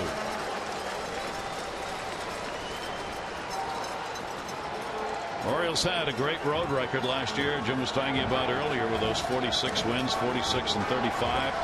They did it with some outstanding pitching. Team ERA almost a run better on the road than at home.